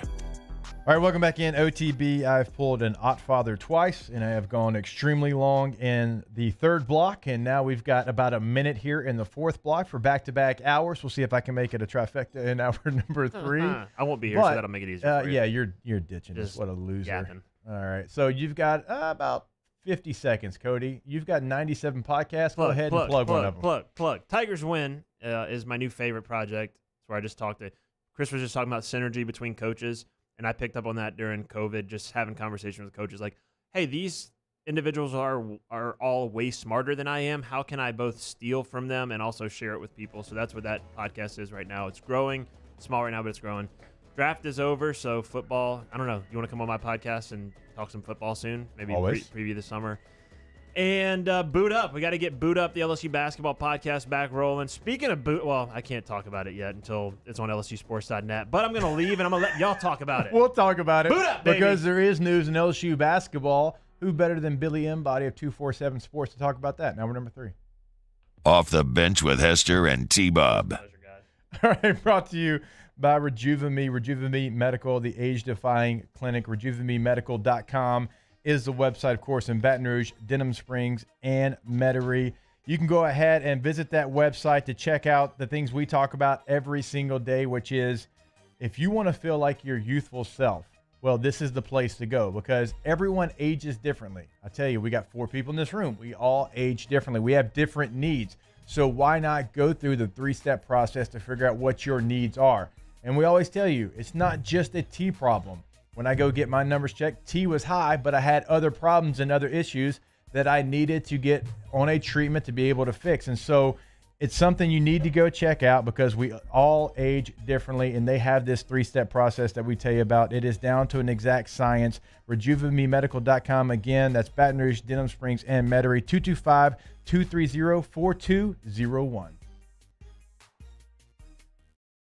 Sports wouldn't be the same without the diehard fans. That's why we're highlighting the fans that do the most. 104.5 ESPN Baton Rouge brings you the Citizens Bank Fan of the Week. Check it out at 1045ESPN.com, the Citizens Bank Fan of the Week. What if you could truly energize your body and mind from the most fundamental level, your cells? Cellivate is a revolutionary health-aware approach to energy, focus, and mood enhancement, packing everything you need to optimize your mind and body from the inside out. The unique formula combines top-notch cellular energizers, nootropics, herbal extracts, and powerful antioxidants, all in one sugar-free 12-ounce can. Elevate your cells. Cellivate. 50 years ago on Easter Sunday, Breck's Baton Rouge Zoo proudly opened our doors, and we've been hopping ever since. 5 decades of connecting people with animals, teaching our community about the problems facing wildlife and how we can help, and working with zoos across the world to protect endangered species. Today, our future is taking flight by stretching the possibilities of what your zoo can become, while we keep it fun and affordable for everyone. Thanks for coming along. This isn't just another day. It's so much more. Kelly's life was put on hold when her auctioneer primary care doctor discovered a rare blood disorder. Her doctor connected her to an auctioneer care team of cancer, heart, and kidney specialists. With multiple primary care locations around Baton Rouge, same-day appointments, and online scheduling, we're relentless about keeping you healthy. Auctioneer Baton Rouge, innovating healthcare for Kelly. It's no secret. The best oysters in Baton Rouge are at Jolie Pearl Oyster Bar. Enjoy mouth-watering South Louisiana flavor and oysters from all over the country. And don't forget our nightly drink specials.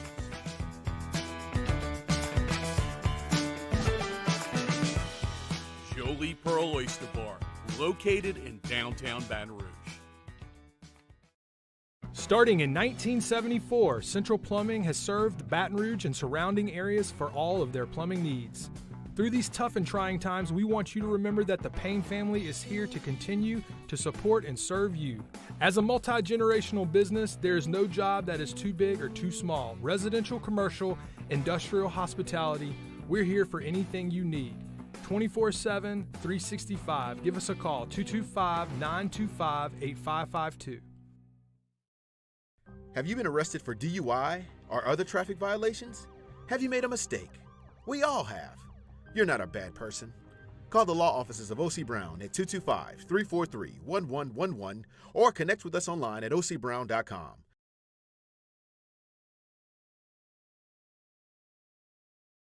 Brought to you by Spencer Callahan Injury Lawyers.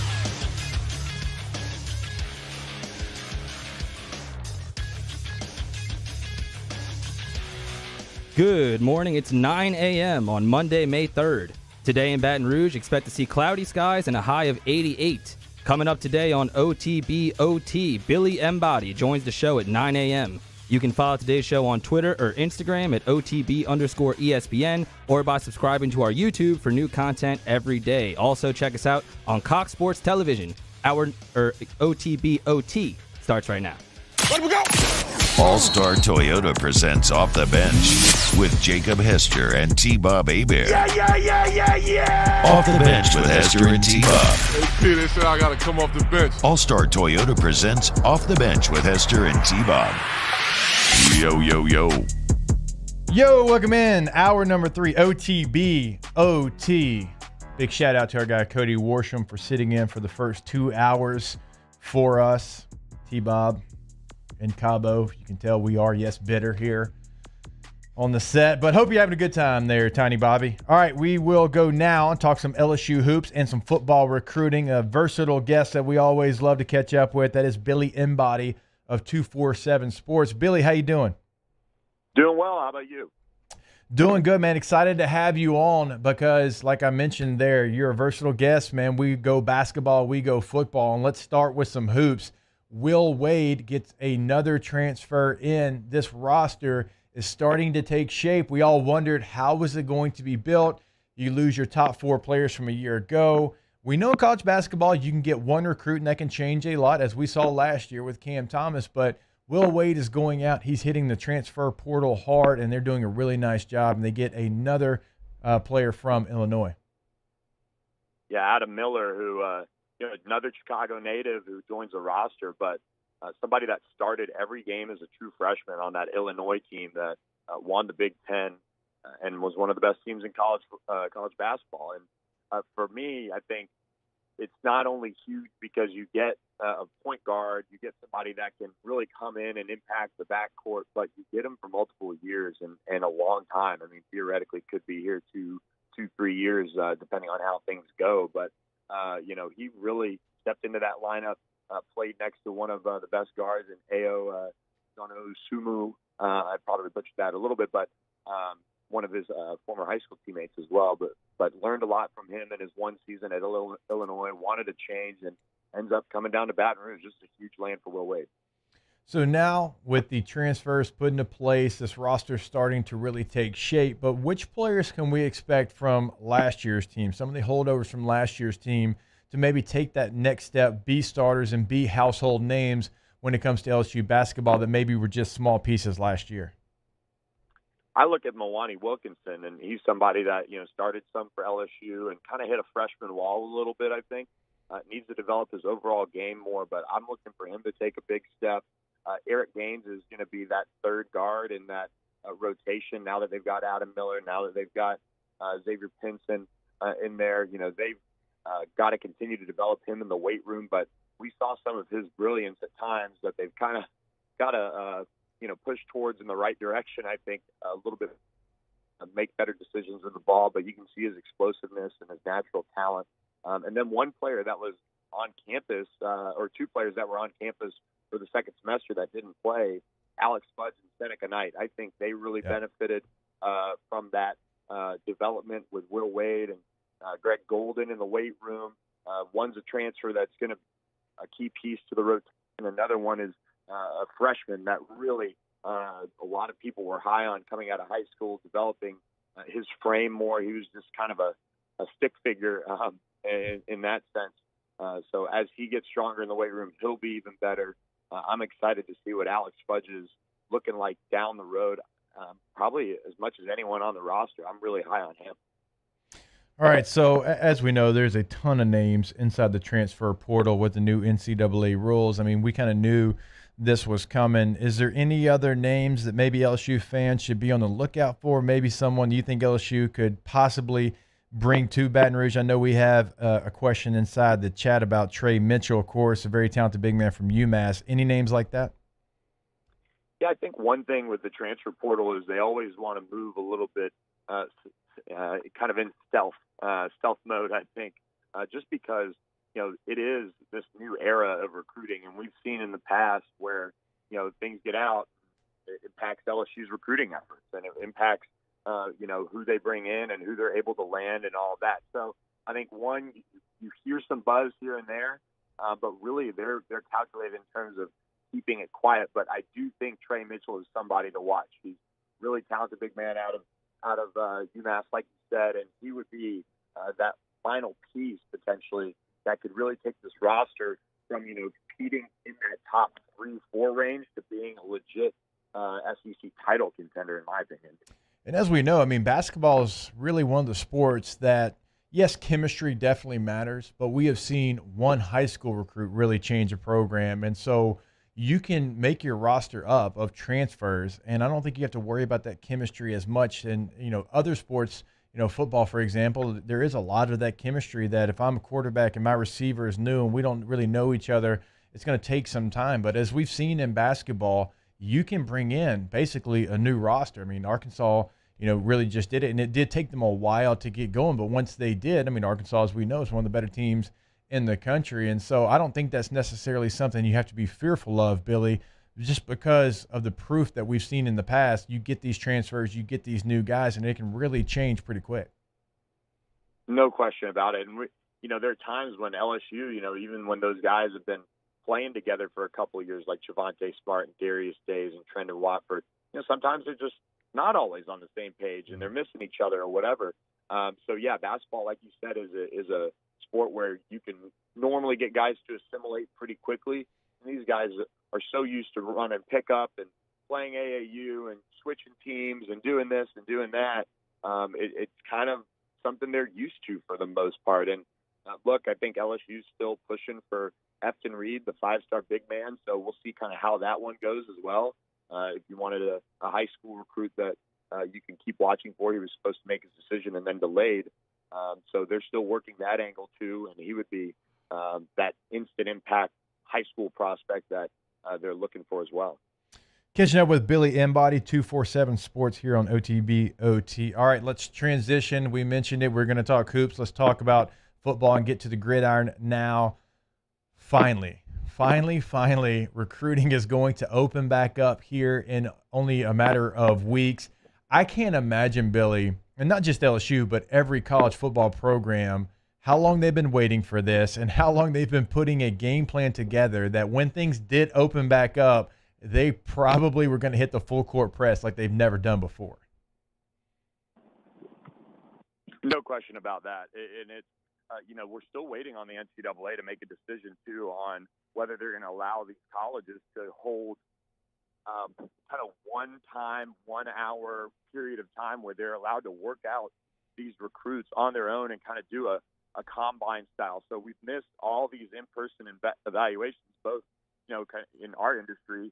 Some states didn't even play this fall, and then the colleges didn't get out and get a chance to see these players and didn't get a chance to have them on campus. So they're really prioritizing the evaluation portion of this time that they're going to get that they haven't in the past. So for me, I'm watching the camp season. I'm watching, obviously, official visits, but I'm interested to see how the recruiting boards all stack up when it's all said and done after they get these guys on campus to work out. And if they can't get them for camps, hopefully they'll be able to get them on campus for private workouts, do all of those things to get a better idea of who they want to press for, who they want to push for, who they want to slide down their board. It's going to be the month of June is going to be pretty wild between official visits and camp season. And as we know, I mean, obviously we look at everything through a Tiger lens here, but LSU is a team that I feel like values what you do at their camp more than others. Like if you come into their camp, even if you weren't on their radar and you dominate, I mean, we have seen guys pick up offers from that camp. We've seen guys that maybe have been offered because of their tape. They come to LSU's camp and you kind of get that, hey, thanks, but no thanks, because they really do value what goes on at their camp. Absolutely, and we've seen when guys won't work out, even guys who are committed already, play their card that way, and often we see them head elsewhere. So it's a school that really values, I think, guys that want to compete, and you've got to have that. I mean, on any football team, and most schools are like that as well. But we've seen guys, like you said, work out at camp, come to work, test, do all of those things because. One, if you want to be at LSU, you've got to do those things. I mean, unless you're honestly one of those elite guys that are no-brainer dudes. And we've seen, like you said, the offers stack up. I mean, Savion Jones, I remember seeing him when he was a little skinnier and working out with Dennis Johnson when he was the defensive line coach at LSU. And McKinley Jackson, who ended up going to A&M, camped every year of high school, which for a guy who is as highly touted as him, that's impressive. You like to see that. There's a lot of guys that have camped at LSU in the past, and they end up coming there. I mean, it's, watching Jamar Chase work out at LSU's camp and go against Derek Stingley, all those guys still did it. And it just goes to show, how much those guys want to compete and show out and do all of those things. And, that's what you look for, that competitiveness as well. Billy, we've been doing this for, over 3 years now, and one of the things we always talk about is the state of Louisiana and how much talent, and you got to put a fence around it. And some years it's more important than others. Like there's been some years when Louisiana, not many, but it's been down, and so LSU has to broaden the map and they go other places. And then there's years like this next recruiting class where it could be special, and LSU's already got the top 3 players in the state of Louisiana committed to them. They're all 5-star players.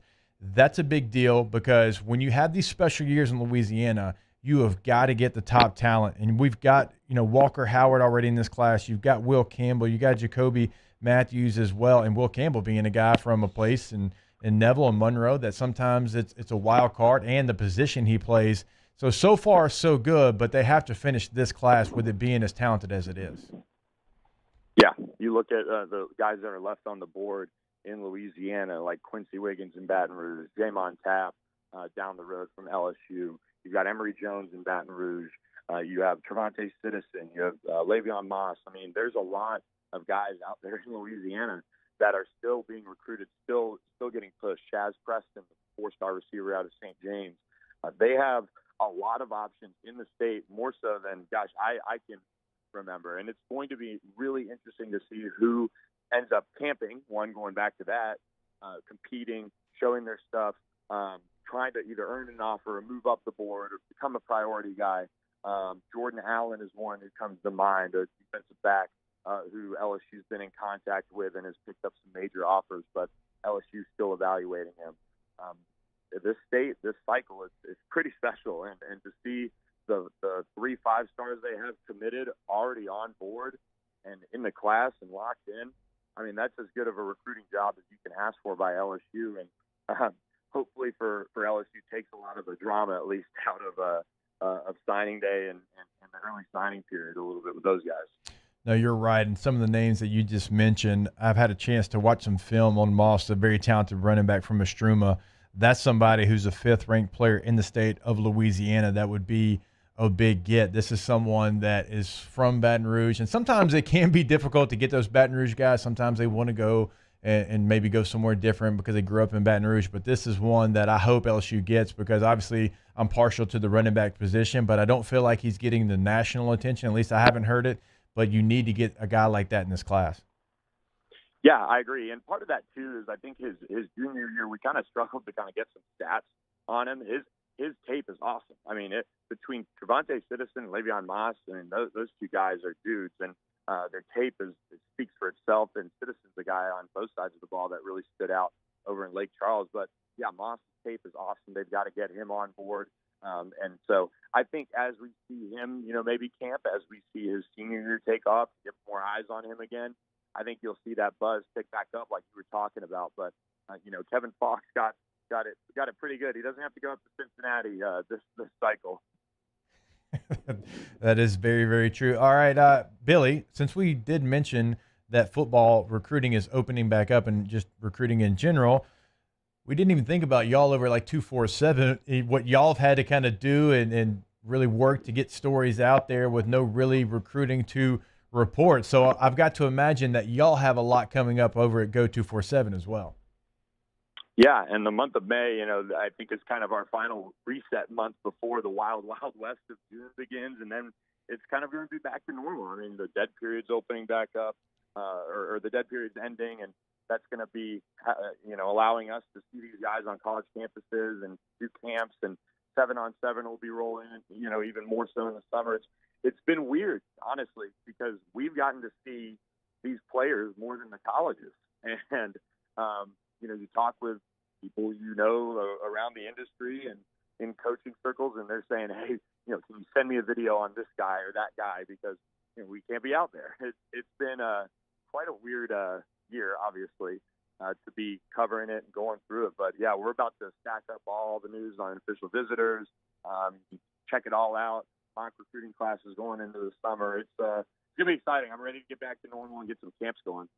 All right, there he is, Billy Embody, 247 Sports. You can follow him on Twitter. Billy Embody is the Twitter handle there. Billy, always appreciate the time.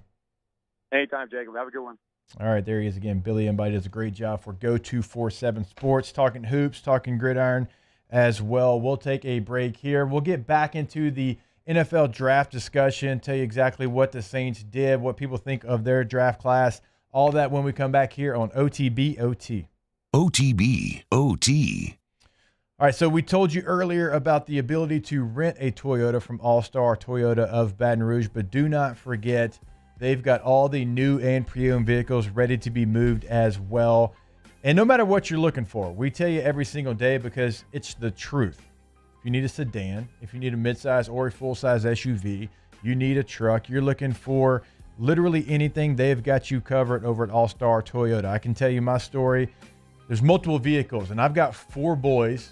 We've got the car seats. We've got the sports equipment in the background. We got the fishing poles as well, and there's plenty of room for us in the 4Runner. I thought going over there was only going to be one option for us, and the Sequoia is a great option if you're looking for that full-size SUV, but they have multiple options to fit everyone's needs no matter what it is, right? If Rhonda and Danny are looking for that midsize SUV, the Highlander is their choice. Mario's got the sedan with the Corolla and others. Go check it out, allstartoyotaofbatonrouge.com. Our listeners fire off their opinions on the jimsfirearms.net hotline at 499-1045. Keep listening for your next chance to shoot us your thoughts with the jimsfirearms.net hotline on 1045 ESPN Baton Rouge. At All-Star Toyota, you get it all. If you're in the market for an all-new Toyota vehicle, come see our friendly and knowledgeable sales team at All-Star Toyota. Located in Baton Rouge at the corner of Airline and Goodwood, we've been serving our community since 2005 by offering a large selection of new Toyota cars, trucks, and SUVs. Get behind the wheel of your dream car and take a test drive at All-Star Toyota today.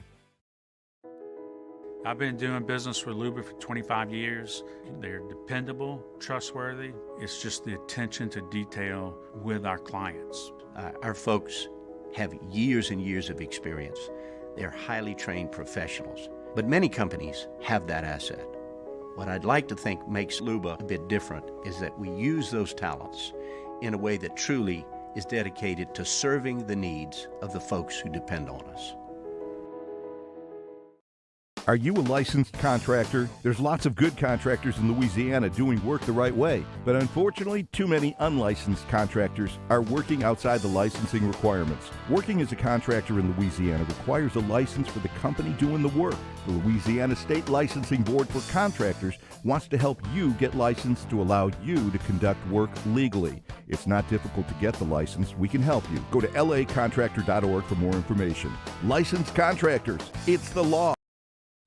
Eli's always been into grilling. It took us a while to see it, but the signs were there. What are you doing, Eli? I knew grilling was my thing. I have been talking about it throughout my career. Happy with the results?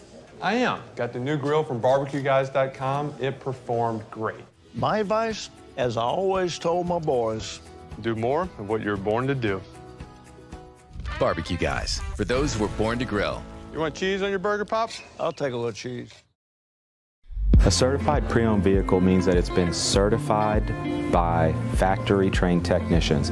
It meets a stringent criteria of over 155-point inspection. We want to make sure that vehicle is mechanically sound and that we have a warranty to back it up. There's no mileage limitation. You can be assured that you're driving a vehicle, you got a good value, you'll get that special financing, those special incentives on certain models, and some of the other amenities that you get with the certified pre-owned vehicle. Gulf Coast Office Products is a nationally recognized Savin office equipment dealer based right here in Louisiana. Over 100 employees strong, Gulf Coast has the boots on the ground to support all vertical markets, from education, engineering, legal, and finance. With the latest in office technology, from desktop to production segment units, Gulf Coast and Savin have the perfect fit for you. Call 225-756-2644. That's 756-2644 for Gulf Coast Office Products.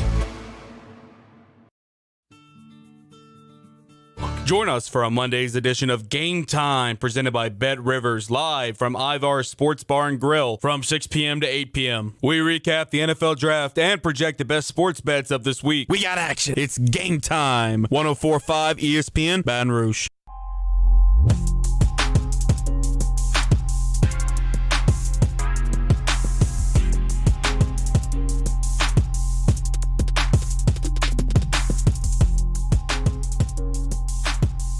OTB OT with Hester and T-Bob on 104.5 ESPN Baton Rouge and 94.7 ESPN Alexandria.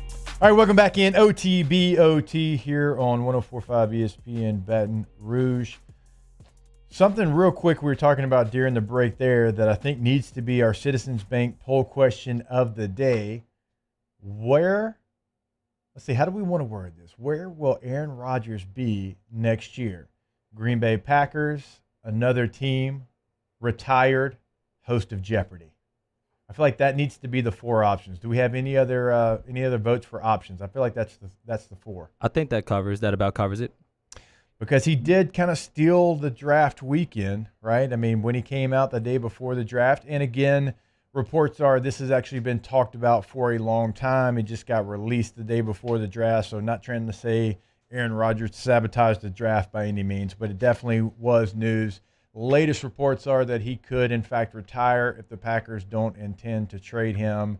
There's all kind of apparently demands, if you believe reports, that he wants the GM fired or he's not coming back. Needless to say, that relationship is not one that seems like it's going to be able to be saved, at least from afar. So maybe our guy Matt Flynn on Wednesday can give us some insight, because something else I learned over the weekend was Aaron Rodgers was at the Kentucky Derby, and when he was interviewed, they asked him, hey, you're here every year. Do you maybe one day want to be an owner and have a horse at the Derby? And he said, that would be one of my former teammates, Matt Flynn's wheelhouse, because he's owned horses in the past, and maybe he'll have a horse at the Derby. Didn't know he owned horses. I knew you couldn't hide money, but we'll have to ask Flynn about that as well. Did y'all know this? I had no idea that Flynn owned horses. I had no idea. That's interesting. I guess he only tells his professional teammates those kind of secrets. I guess so. All right, let's get to the New Orleans Saints draft. We talked about it, obviously, in length in hour number one. We talked about the grade C+ from Mel Kiper. And look, I understand these guys have not laced up a cleat yet, so who knows how it actually turns out. But a lot of people feeling like the Saints reached on most, if not all, of their draft selections over the weekend. They didn't fill some of their needs with the top talent. They go and they take a defensive lineman in the first round, one that did not fill their biggest need, because you do have Cam Jordan, you do have Marcus Davenport. Peyton Turner is someone that a lot of draft scouts liked, but they liked him more in the second round, because right now he's good against the run, has a high motor, but they want to see more from him as far as a pass rusher. But remember, and I think Champ pointed this out earlier in the chat, the Saints stopping the run, that is something that they've emphasized. You know, Malcolm Brown, it's a reason why he was the Saint. So maybe that's something they can see Turner maybe sliding inside on some of the third down situations and being a rusher from there, and obviously being a run stopper, being able to hold his own. So that was a pick that a lot of people felt like the Saints reached for. But obviously, when you look at some of the other picks, and In Book might be the fourth round selection that people talked about the most outside of the first round, a lot of people kind of had a different book on In Book. No pun intended there. Mel Kiper even saying that he's inconsistent in the 2019 season, but he has top 50 traits. Sean Payton and company took In Book on day 3, and I had a 7th round grade on him. I would have taken Jamie Newman instead. Book's ceiling is as a backup. I found that interesting, fellas, because Jamie Newman didn't get selected. Jamie Newman had to sign a free agent deal with the Philadelphia Eagles. So here's Mel Kiper saying, I would have taken Jamie Newman in the 4th round, and lo and behold, Jamie Newman doesn't get selected at all in the NFL draft. So I think Mel Kiper had a different evaluation of Jamie Newman than others. I'll be completely honest with you. There's a lot to like it for In Book in his game. Not saying he'll ever be a star by any means, but I do remember the bowl game down in Orlando when LSU was dominating the pace of the game. In Book comes into the game. It completely changes the dynamic for Notre Dame's offense. And does he need work? Yes, there's things that he needs to work on. He played a long time in college football. It's kind of like Kellen Mond. You played this long. Have you not figured it out yet? Well, some guys just don't figure it out when they're in college. So here's his opportunity. He'll be the number 3 quarterback to sit behind Jameis Winston and Taysom Hill and be under the tutelage of Sean Payton. We'll see what can come from In Book. I know there is some talent there. We saw him lead his team to victory against Clemson. So he's had big wins in the past. Obviously, there's still some things that need to be developed, but a very interesting pick to say the least. All right, let's turn it to our producers. They are our New Orleans fellows here on the show. We'll go and start with Mario. What did you think of the Saints draft? I agree with you on Ian Book, first of all. I think the Saints clearly got some guys that they really liked and that they liked throughout this process, but in terms of where they were graded, a little surprising on some of these picks. And I think you make a good point on Ian Book, maybe a reach there in the 4th round, but I know for a fact he is somebody the Saints have liked for a while because I've heard Mike Detillier on these same airwaves talking about the Saints and their infatuation with Ian Book. And as far as the 1st round pick goes, Turner, a lot of people really upset. I got to tell you, Hester, it reminds me a little bit of when the Saints selected Ryan Ramczyk a couple years ago. It was a position that wasn't really a position of need and a pick that at the time didn't make as much sense, but look how good it looks now. So, like I said, our job is to come here, give our thoughts, speak objectively and objectively. Some of these picks are kind of confusing, but we'll see how it ends up down the road. All right, Danny, how'd you feel? The Ian Book pick, I have no problem with. I think I could see him being a good quarterback. Yeah, I like his escapability in the pocket. I was watching a lot of his tape. Yeah, he escapes the pocket really nice. He's good on the run. And the Peyton Turner pick, a lot of people are mad about the position and whatnot. Like when I saw the Saints draft Alvin Kamara, that was like a question mark. I was like, who is this guy? They don't need a running back. Right. There's no point in bringing him in, and this could be like a similar situation where they bring a guy in that just dominates. And Cam Jordan had a bad year, so that could be a reason. A bad year for his standards. Yeah. Right. Yeah. Right. I understand what you're saying. Peyton Turner, and I'll be look on the companion show. I'll be honest with you. I was like, Peyton Turner. I'm sitting here and going through my notes because all the draft shows leading up to it, we didn't do a deep dive into that position because we felt like, all right, you pick up the 5th-year option on Davenport. You've got Cam Jordan. You've got Greenerson already in place. So I was surprised by the position, but obviously they're in that building. They know what they need, and maybe they're not seeing enough from Marcus Davenport to be able to feel like he can be a full 4-down linebacker, right? And then they feel like he's more of a 3rd-down guy. So that one we'll have to see. Pete Warner, interesting pick. They love the Ohio State guys. I wonder. He did a really nice job in coverage a couple of times. I know Penn State had a really good tight end that he did a nice job on. They broke down that tape. So he has coverage skills. I'll be interested to see what role they have him play because, as we've talked about, football has now gone to a nickel defense basically the entire time. I do think he has those skills. We'll see how he's able to hold up in the run game. You get your corner in the 3rd round who has the capability to be a starter. He's someone that they targeted for a long time. And we've actually got Sean Payton talking about his entire draft class and his thoughts on how he felt like the weekend went. There wasn't an actual combine. So, medically, this is a class that is clean. Obviously, we feel like they're talented. I like the fact that each one of these picks are prototype relative to their position. I like the fact that we feel like it's a smart class relative to what we're going to ask them to do, and so the scouts and everyone involved in the process did a good job. Looking at in-book stats as well before we take a break, we've got Brody Miller of The Athletic coming on here next. The numbers from his junior year. He completed 61% of his passes, 34 touchdowns, 6 interceptions. Last year, 15 touchdowns, 3 interceptions, 65% completion percentage. So he did go up in completing those passes. Obviously didn't play as many games this year as he did a year ago. So that is that's definitely a pick that I feel like is getting hated on. But when you take a look at it and you see that he's not expected, obviously, to play anytime soon, I actually do like the pick. And I mentioned earlier, I do think that getting Landon Young there in the 6th round might be my favorite pick of the Saints in the entire draft, because I feel like there's a lot of value there in the 6th round for a guy that can play multiple positions across the offensive line. All right, I mentioned Brody's coming up. Brody Miller, if you don't know, is a Cincinnati Bengals fan. Obviously, he covers LSU as well. So now you've got the true Bayou Bengals up there in Cincinnati. Multiple players selected in this draft to go alongside Joe Burrow. We'll break all that down with Brody when we come back here on OTB OT. OTB OT.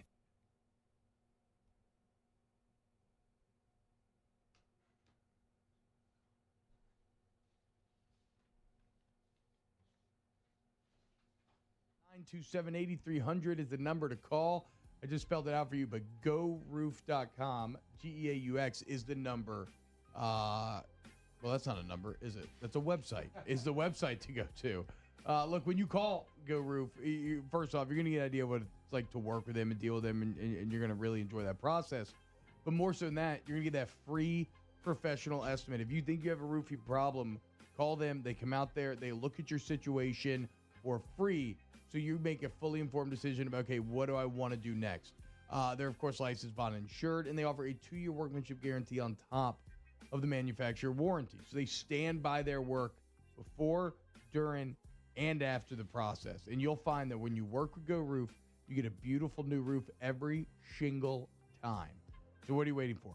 GoRoof.com, 927-8300. When they answer the phone, hit them with the Roof Stop. We opened up the playbook and expanded our coverage. Listen daily in high definition on 98.1 HD2. We are 104.5 ESPN Baton Rouge. Bayou Ford is open for business, and we want to earn your business. Stop in and see our selection of the latest Ford cars and trucks, as well as a variety of quality pre-owned vehicles, with prices starting as low as $5,000. Bayou Ford will get you the transparent information you're looking for, and when you're ready to purchase your new vehicle, provide the professional service you deserve. Located off I-10 on Belterre Boulevard in LaPlace. If you need sales, service, or fleet, the crew at Bayou Ford is going to do right by you. Service Master Elite create clean, disinfected work environments. As a local business, we take pride in serving the New Orleans and Baton Rouge areas. Our cleaning protocols follow CDC and OSHA standards for healthcare settings, offices, senior living, restaurants, and industrial plants. Contact Service Master Elite to get your operation ready for reopening with germ disinfection cleaning. Service Master Elite, the trusted choice in professional cleaning since 1996. Can you feel it? Spring is almost here, and if you got a new boat for Christmas or you just want to take your boat to a new level, you want front-to-back boat service. HD displays, live sonar that show the fish before you cast, trolling motors. At Front to Back, they got not one, but 2 NMEA certified techs for all of your marine electronic needs. How does a brand new speaker system sound? Well, guess what? They do that too. So call 225-928-9644 or go to Front to Back Boat Service. This isn't just another day. It's so much more. Kelly's life was put on hold when her auctioneer primary care doctor discovered a rare blood disorder. Her doctor connected her to an auctioneer care team of cancer, heart, and kidney specialists. With multiple primary care locations around Baton Rouge, same-day appointments, and online scheduling, we're relentless about keeping you healthy. Auctioneer Baton Rouge, innovating healthcare for Kelly.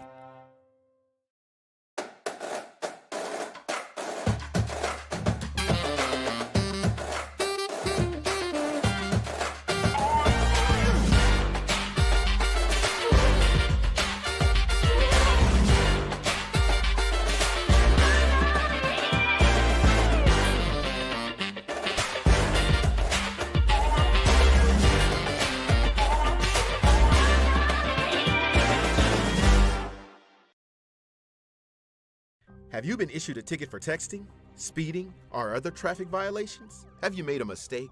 We all have. You're not a bad person. Call the law offices of O.C. Brown at 225-343-1111 or connect with us online at ocbrown.com. Le posso offrire un caffè? Le posso offrire un caffè? Andiamo insieme da me, non c'è. Hey, it's Matt Moscona inviting you to join us for Monday's AFR. Presented by Relief Windows, we're recapping the NFL Draft and the LSU baseball series against Arkansas. Join us Monday, 3 to 6, 104.5 ESPN Baton Rouge.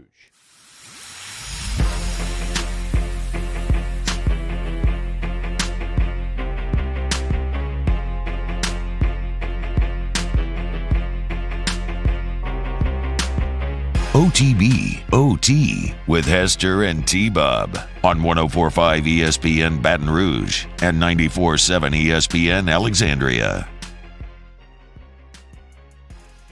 All right, welcome back in OTB OT. Just got finished up talking about the New Orleans Saints draft class.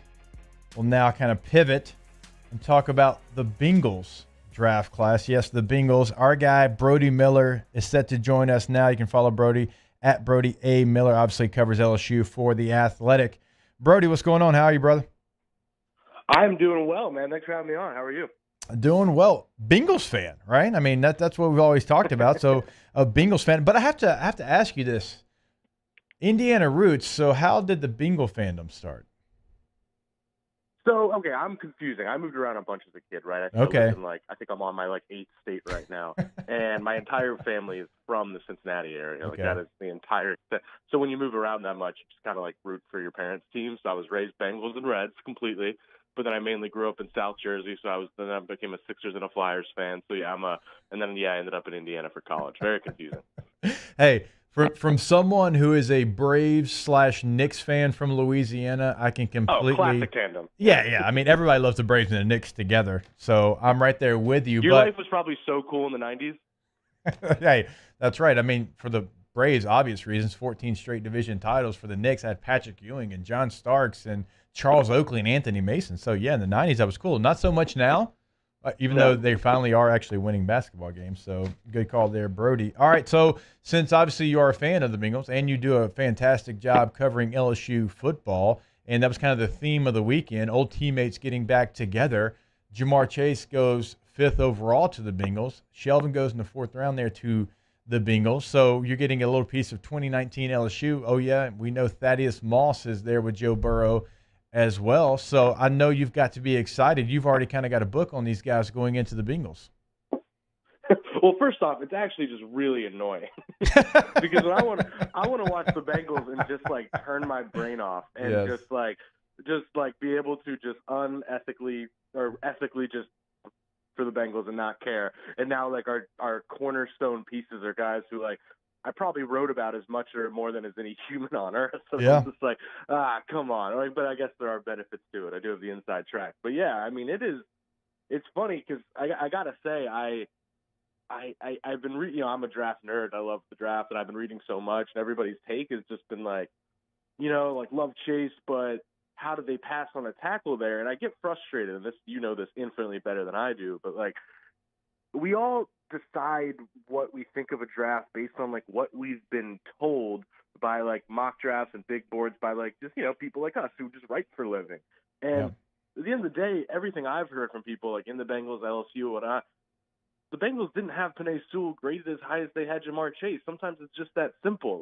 They had Chase as one of the top players in the entire board, and they had Sewell probably graded a little bit around what last year's first-round tackles were, a little behind. So I think this was a no-brainer pick. And, yeah, I think Chase and Burrow, which I'm sure we'll get to, will just be a dream tandem. Something I talked about in the weeks leading up to the draft, because people were screaming, and, of course, everybody knows the screenshots of Joe Burrow's scar on his knee saying, get a guy to protect this guy. The Bengals actually did sign a really good tackle from Minnesota. And they're expecting Jonah Williams, obviously, to step up and continue to make steps as a former top pick for the Bengals there as well. So they actually had their starting tackles already in place. Exactly. I think that's a key point. I mean, obviously, I don't think Riley Reiff's going to be your tackle for the future or anything like that. And, yeah, you have to make a commitment. No one's arguing that. But, yeah, you you trade back in the second round to fall only 8 spots and take another guy in Jackson Carman, who you expect to, probably be a day one starter at guard and maybe your tackle of the future. He's a really high upside guy. It might have been a reach, but a lot of people think he can be a stud. And then because of that trade back, you gained 2 more fourth rounders, and they took 2 more offensive linemen who were pretty highly rated. So yeah, they're addressing the offensive line, like you said. They put $10 million to Riley Rice, and also there's the key detail that I always point out to people, and I think I tweeted this too, is just, we just watched Joe Brady and what LSU did, right? Yeah. Joe Brady's firm belief was always that sometimes the best pass protection is getting the ball out fast and having weapons around where you can stretch defense out and take pressure off the offensive line. That's what I always joke that Joe Burrow is what really won the Joe Moore Award for LSU, Right. And I think you have, now the Bengals have a receiving core of Tyler Boyd, who's one of the better slot receivers in the NFL, Jamar Chase, who we think will be a superstar. T. Higgins had a really good rookie year. And then Joe Mixon's one of the best running backs in the NFL. That's a really good skill group. That's making Joe Burrow's life much easier in the passing game to get the ball out fast. And then, offensive line has a ways to go, but it's not like you said. It's not like they ignored it. So, I understand the worry and all that. I just don't think it's that black and white. And also the Bengals, look, they select Billy Price in the first round a couple of years ago, and he's still on the team, but they just declined his 5th-year option, and he's been a bit of a miss so far. So there's no guarantee that if you select an offensive lineman in the first round, and there's no guarantee at any position, I understand that, but it's hard to pass up what I consider a generational type guy in Jamar Chase to go take an offensive lineman. No, I think you absolutely nailed it. Yeah, it's actually kind of, I read a bunch. Yeah, I don't think I really realized how kind of iffy the first round offensive line history is. It's really not very trustworthy. Yeah. Even Jonah Williams, I expect big things, but he's off to a slow start a little bit after missing his first year with an injury. And there's another thing, and Duke Tobin, the GM of the Bengals, talks about this really often too. They believe pretty confidently that the depth of the O-line in this class was higher than the depth of the receivers in this class. So first off, we already said I think they have Chase graded higher, and 2, they felt more confident they can get a good lineman in the second round, third round than they did in their ability to get a really good receiver like Chase. So, I just think, I think sometimes we think of these things in these, I'm guilty of it as much as anyone, but we just think of it in this like one or the other thing when it's just not that simple, and it's not like they were graded dead even and they chose receiver over pass protection. All right, before we let you go, let's talk about Tyler Shelvin and maybe his potential fit with the Bengals. This is a guy who's his draft stock, Brody, as we know, there was some ebbs and flows to it. He kind of changed. He opts out. We don't really know where he's going to be selected. We felt like he was a first-round talent after the 2019 season. Then it felt like maybe he could go second round as far as his ceiling in this draft. Ends up going in the 4th round. But still, you get a really talented guy. If he can come in and do the work that he's supposed to do, it could be a nice value pick for the Bengals. How does he fit with this roster? Yeah, I think, obviously they just paid, I forget the number, but quite a bit of money to DJ Reader to be kind of their nose tackle last summer. And that, first off, I think Tyler Shelvin's a good enough athlete that he doesn't have to just be, a one technique. I think he does have a little more possibility, but also I don't think DJ Reader's going to be there long term. So, I think you're not picking a 4th rounder to start day one, right? So I think Tyler Shelvin's a guy who can add some depth there year one as he's kind of adjusting the NFL. He's probably somebody who needs a little bit of, time to adjust. And then, I think he's like we said, everyone after that 2019 season constantly said Tyler Shelvin could be Vince Wilfork. He could be a first-round pick if he just stays another year and puts it all together. And I think the opting out is a far more complicated conversation than we have time for. And I think, there's a lot of people in his camp who actually don't think staying would have helped his stock because nobody's stock improved during that 2020 defense, So I think there's a lot of reasons to it. But, if he can keep his weight in line, if he can, show his maturity and things like that, that's a steal in the 4th round. That's a guy who is a Pro Bowler, like Geno Atkins, I believe, was a 4th round pick. I could be wrong about that. So I think Tyler Shelvin's as talented as anybody in this draft. And I tweeted this too, but I just thought it was such a good story that while I'm working on that big feature on Tyler Shelvin a week ago, somebody in his camp told me that they were told that Bill Belichick was breaking down the 2020 draft. And, his team makes big cut-ups for, Patrick Queen, Caleb Von Chasson, Jacob Phillips, and they're asking, okay, 6'18", who do you want of these guys? And basically he stops and he's like, I don't really care about those guys. I want 72. I want 72 on our team. Get them for me. Yeah. Like, he's not even in this draft yet. But so I think that shows that anybody watches Bill Belichick, best football coach of our time, thinks very highly of him, and the rest is just up to him. All right, he is obviously Brody Miller, who does a great job for The Athletic writing about the LSU Tigers, but he's now, if he doesn't know it yet, our OTB Cincinnati Bengals correspondent as well. Yeah, no, we're at the point now where I think we need to start just putting all my LSU stories on the Cincinnati page of The Athletic just to get ahead of it. Maybe Stingley's there next year. We'll see. It just makes too much sense. I mean, they're the Bengals. LSU's the Bayou Bengals. It's just a match made in heaven already. It's a great point. Also, they drafted Jackson Carman from the Clemson Tigers. Okay. I'm pretty sure they're only drafting guys with Tigers, and I get it. New uniforms on a scale from 1 to 10. Bengals new uniforms. I give them an 8. I think those are the kind of uniforms. It kind of reminds me of the Rams ones, where they're not going to pop off really fast in a photo shoot, but on the field they're going to look sharper and faster and more athletic. Okay. So I'm pro. All right, there you go. Brody Miller agrees. He likes the uniforms there. Brody, we always appreciate it, brother. All right, thanks for having me. Take care. All right, we will end the show like we do every single day with Ask the Bench, brought to you by Cole Coors Light. Go ahead and get those inside the Bayou Ford chat. We'll get to as many as we can to finish up here on a Monday morning. OTB, OT. In times of need, get a full list of phone numbers, websites, and other important emergency information on the Demco Stormwatch page at 1045ESPN.com. Yo, Jacob Hester here for Patient Plus Urgent Care Center, the place that can be at your convenience during those inconvenient times. I know they've been that for me. I've got 4 boys, right? So sometimes stitches happen, and they have 6 convenient locations, one close to you to be able to be convenient for you. Remember, you can also check in online. PatientPlusUC.com is the website. That way you skip the line as well. Patient Plus Urgent Care Center, get in and get better. A certified pre-owned vehicle means that it's been certified by factory-trained technicians. It meets a stringent criteria of over 155-point inspection. We want to make sure that vehicle is mechanically sound and that we have a warranty to back it up. There's no mileage limitation. You can be assured that you're driving a vehicle, you got a good value, you'll get that special financing, those special incentives on certain models, and some of the other amenities that you get with the certified pre-owned vehicle. What if you could truly energize your body and mind from the most fundamental level? Your cells. Cellivate is a revolutionary health-aware approach to energy, focus, and mood enhancement, packing everything you need to optimize your mind and body from the inside out. The unique formula combines top-notch cellular energizers, nootropics, herbal extracts, and powerful antioxidants, all in one sugar-free 12-ounce can.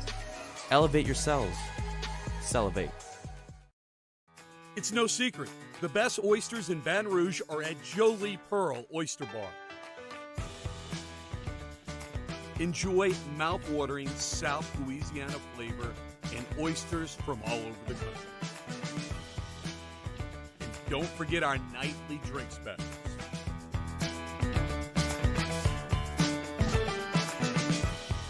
Jolie Pearl Oyster Bar, located in downtown Baton Rouge. Starting in 1974, Central Plumbing has served Baton Rouge and surrounding areas for all of their plumbing needs. Through these tough and trying times, we want you to remember that the Payne family is here to continue to support and serve you. As a multi-generational business, there is no job that is too big or too small. Residential, commercial, industrial, hospitality, we're here for anything you need.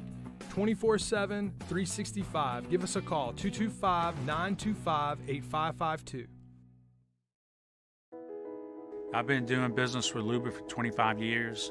They're dependable, trustworthy. It's just the attention to detail with our clients. Our folks have years and years of experience. They're highly trained professionals. But many companies have that asset. What I'd like to think makes Luba a bit different is that we use those talents in a way that truly is dedicated to serving the needs of the folks who depend on us. Are you a licensed contractor? There's lots of good contractors in Louisiana doing work the right way, but unfortunately, too many unlicensed contractors are working outside the licensing requirements. Working as a contractor in Louisiana requires a license for the company doing the work. The Louisiana State Licensing Board for Contractors wants to help you get licensed to allow you to conduct work legally. It's not difficult to get the license. We can help you. Go to lacontractor.org for more information. Licensed contractors, it's the law. Gulf Coast Office Products is a nationally recognized Savin office equipment dealer based right here in Louisiana. Over 100 employees strong, Gulf Coast has the boots on the ground to support all vertical markets from education, engineering, legal, and finance. With the latest in office technology from desktop to production segment units, Gulf Coast and Savin have the perfect fit for you. Call 225-756-2644. That's 756-2644. Join us for a Monday's edition of Game Time, presented by Bet Rivers, live from Ivar Sports Bar and Grill from 6 p.m. to 8 p.m. We recap the NFL Draft and project the best sports bets of this week. We got action. It's Game Time. 104.5 ESPN, Baton Rouge.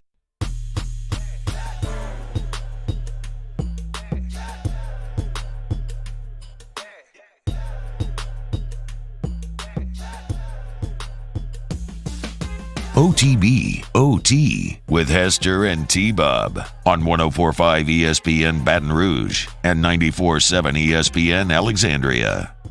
All right, it is that time. Ask the Bench, brought to you by Cold Coors Light, Blue Moon, Light Sky, Citrus Sweet, and Vizzy Hard Seltzer. See, that's something T-Bob can never do.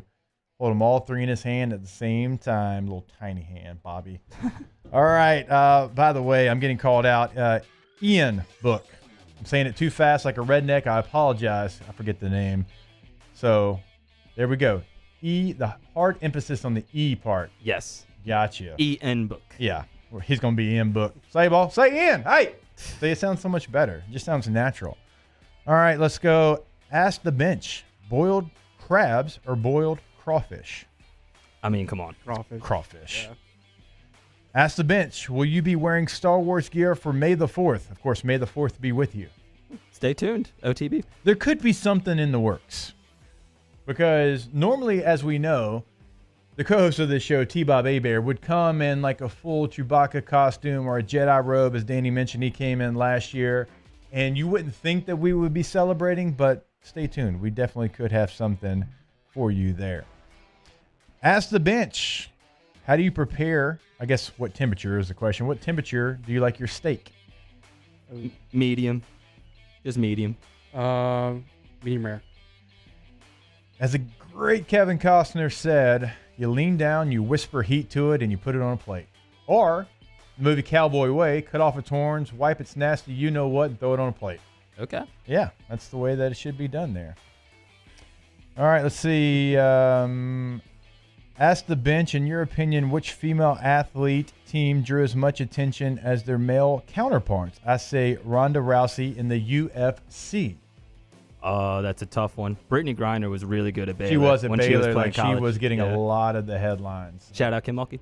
Yeah, Kim Mulkey as well. Absolutely. Back in the day. All right, what we got, Danny?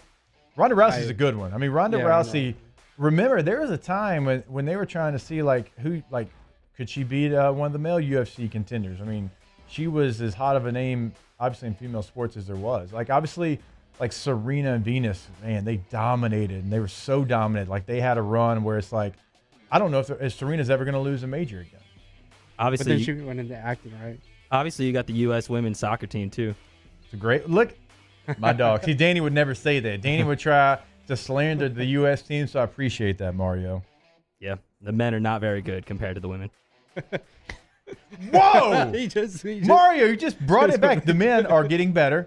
They're winning European Cups all over the place. They just moved up in the FIFA rankings to number 19. So I'm going to need you to chill out. Y'all talk all the time about the Pelicans wasting Zion's career. Whoa.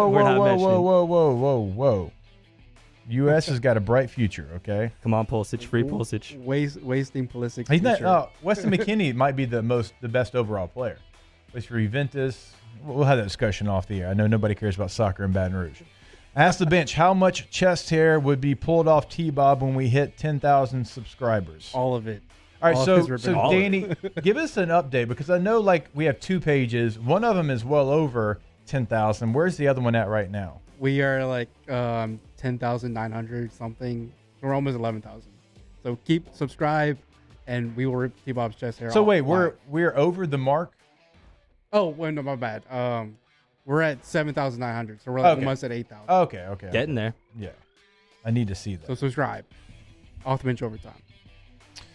All right. Ask the bench who had the best draft weekend. I'm telling you, like, it's not because of who I played for. The Chargers did extremely well, which is shocking because they never do well. I remember there was one year when they could have selected like future Hall of Famers, and they selected a guy that I had to look up who he was, and I was on the team. Like, so I know that there's years where they do that, many years. But it feels weird that they actually got Justin Herbert in last year's draft. They got Rashawn Slater in this year's draft. So I actually think my Bush League Bolts did something good. Justin Fields on the Bears is a steal too for me, and number 11. That does feel like one that is like hit or miss, but I feel like it has a bigger chance to hit than it does miss because of where you got him. I know you traded some assets, but you thought there was no way in hell you were going to get Justin Fields before the draft started at that position. So I do agree that is a big one. Danny, you got any? I'm going Patriots. I think Mac Jones was steal, and we'll see. All right, ask the bench. Chances Haney is on YouTube today. I wouldn't say great. I heard the story of when the YouTube kind of went out on him and the way he reacted to said YouTube, so I wouldn't really count on that. It could be a while before they get Haney back on YouTube. All right, it's going to do it for today's Off the Bench. We'll be back same time, same place tomorrow for Off the Bench. We'll see you then. OTB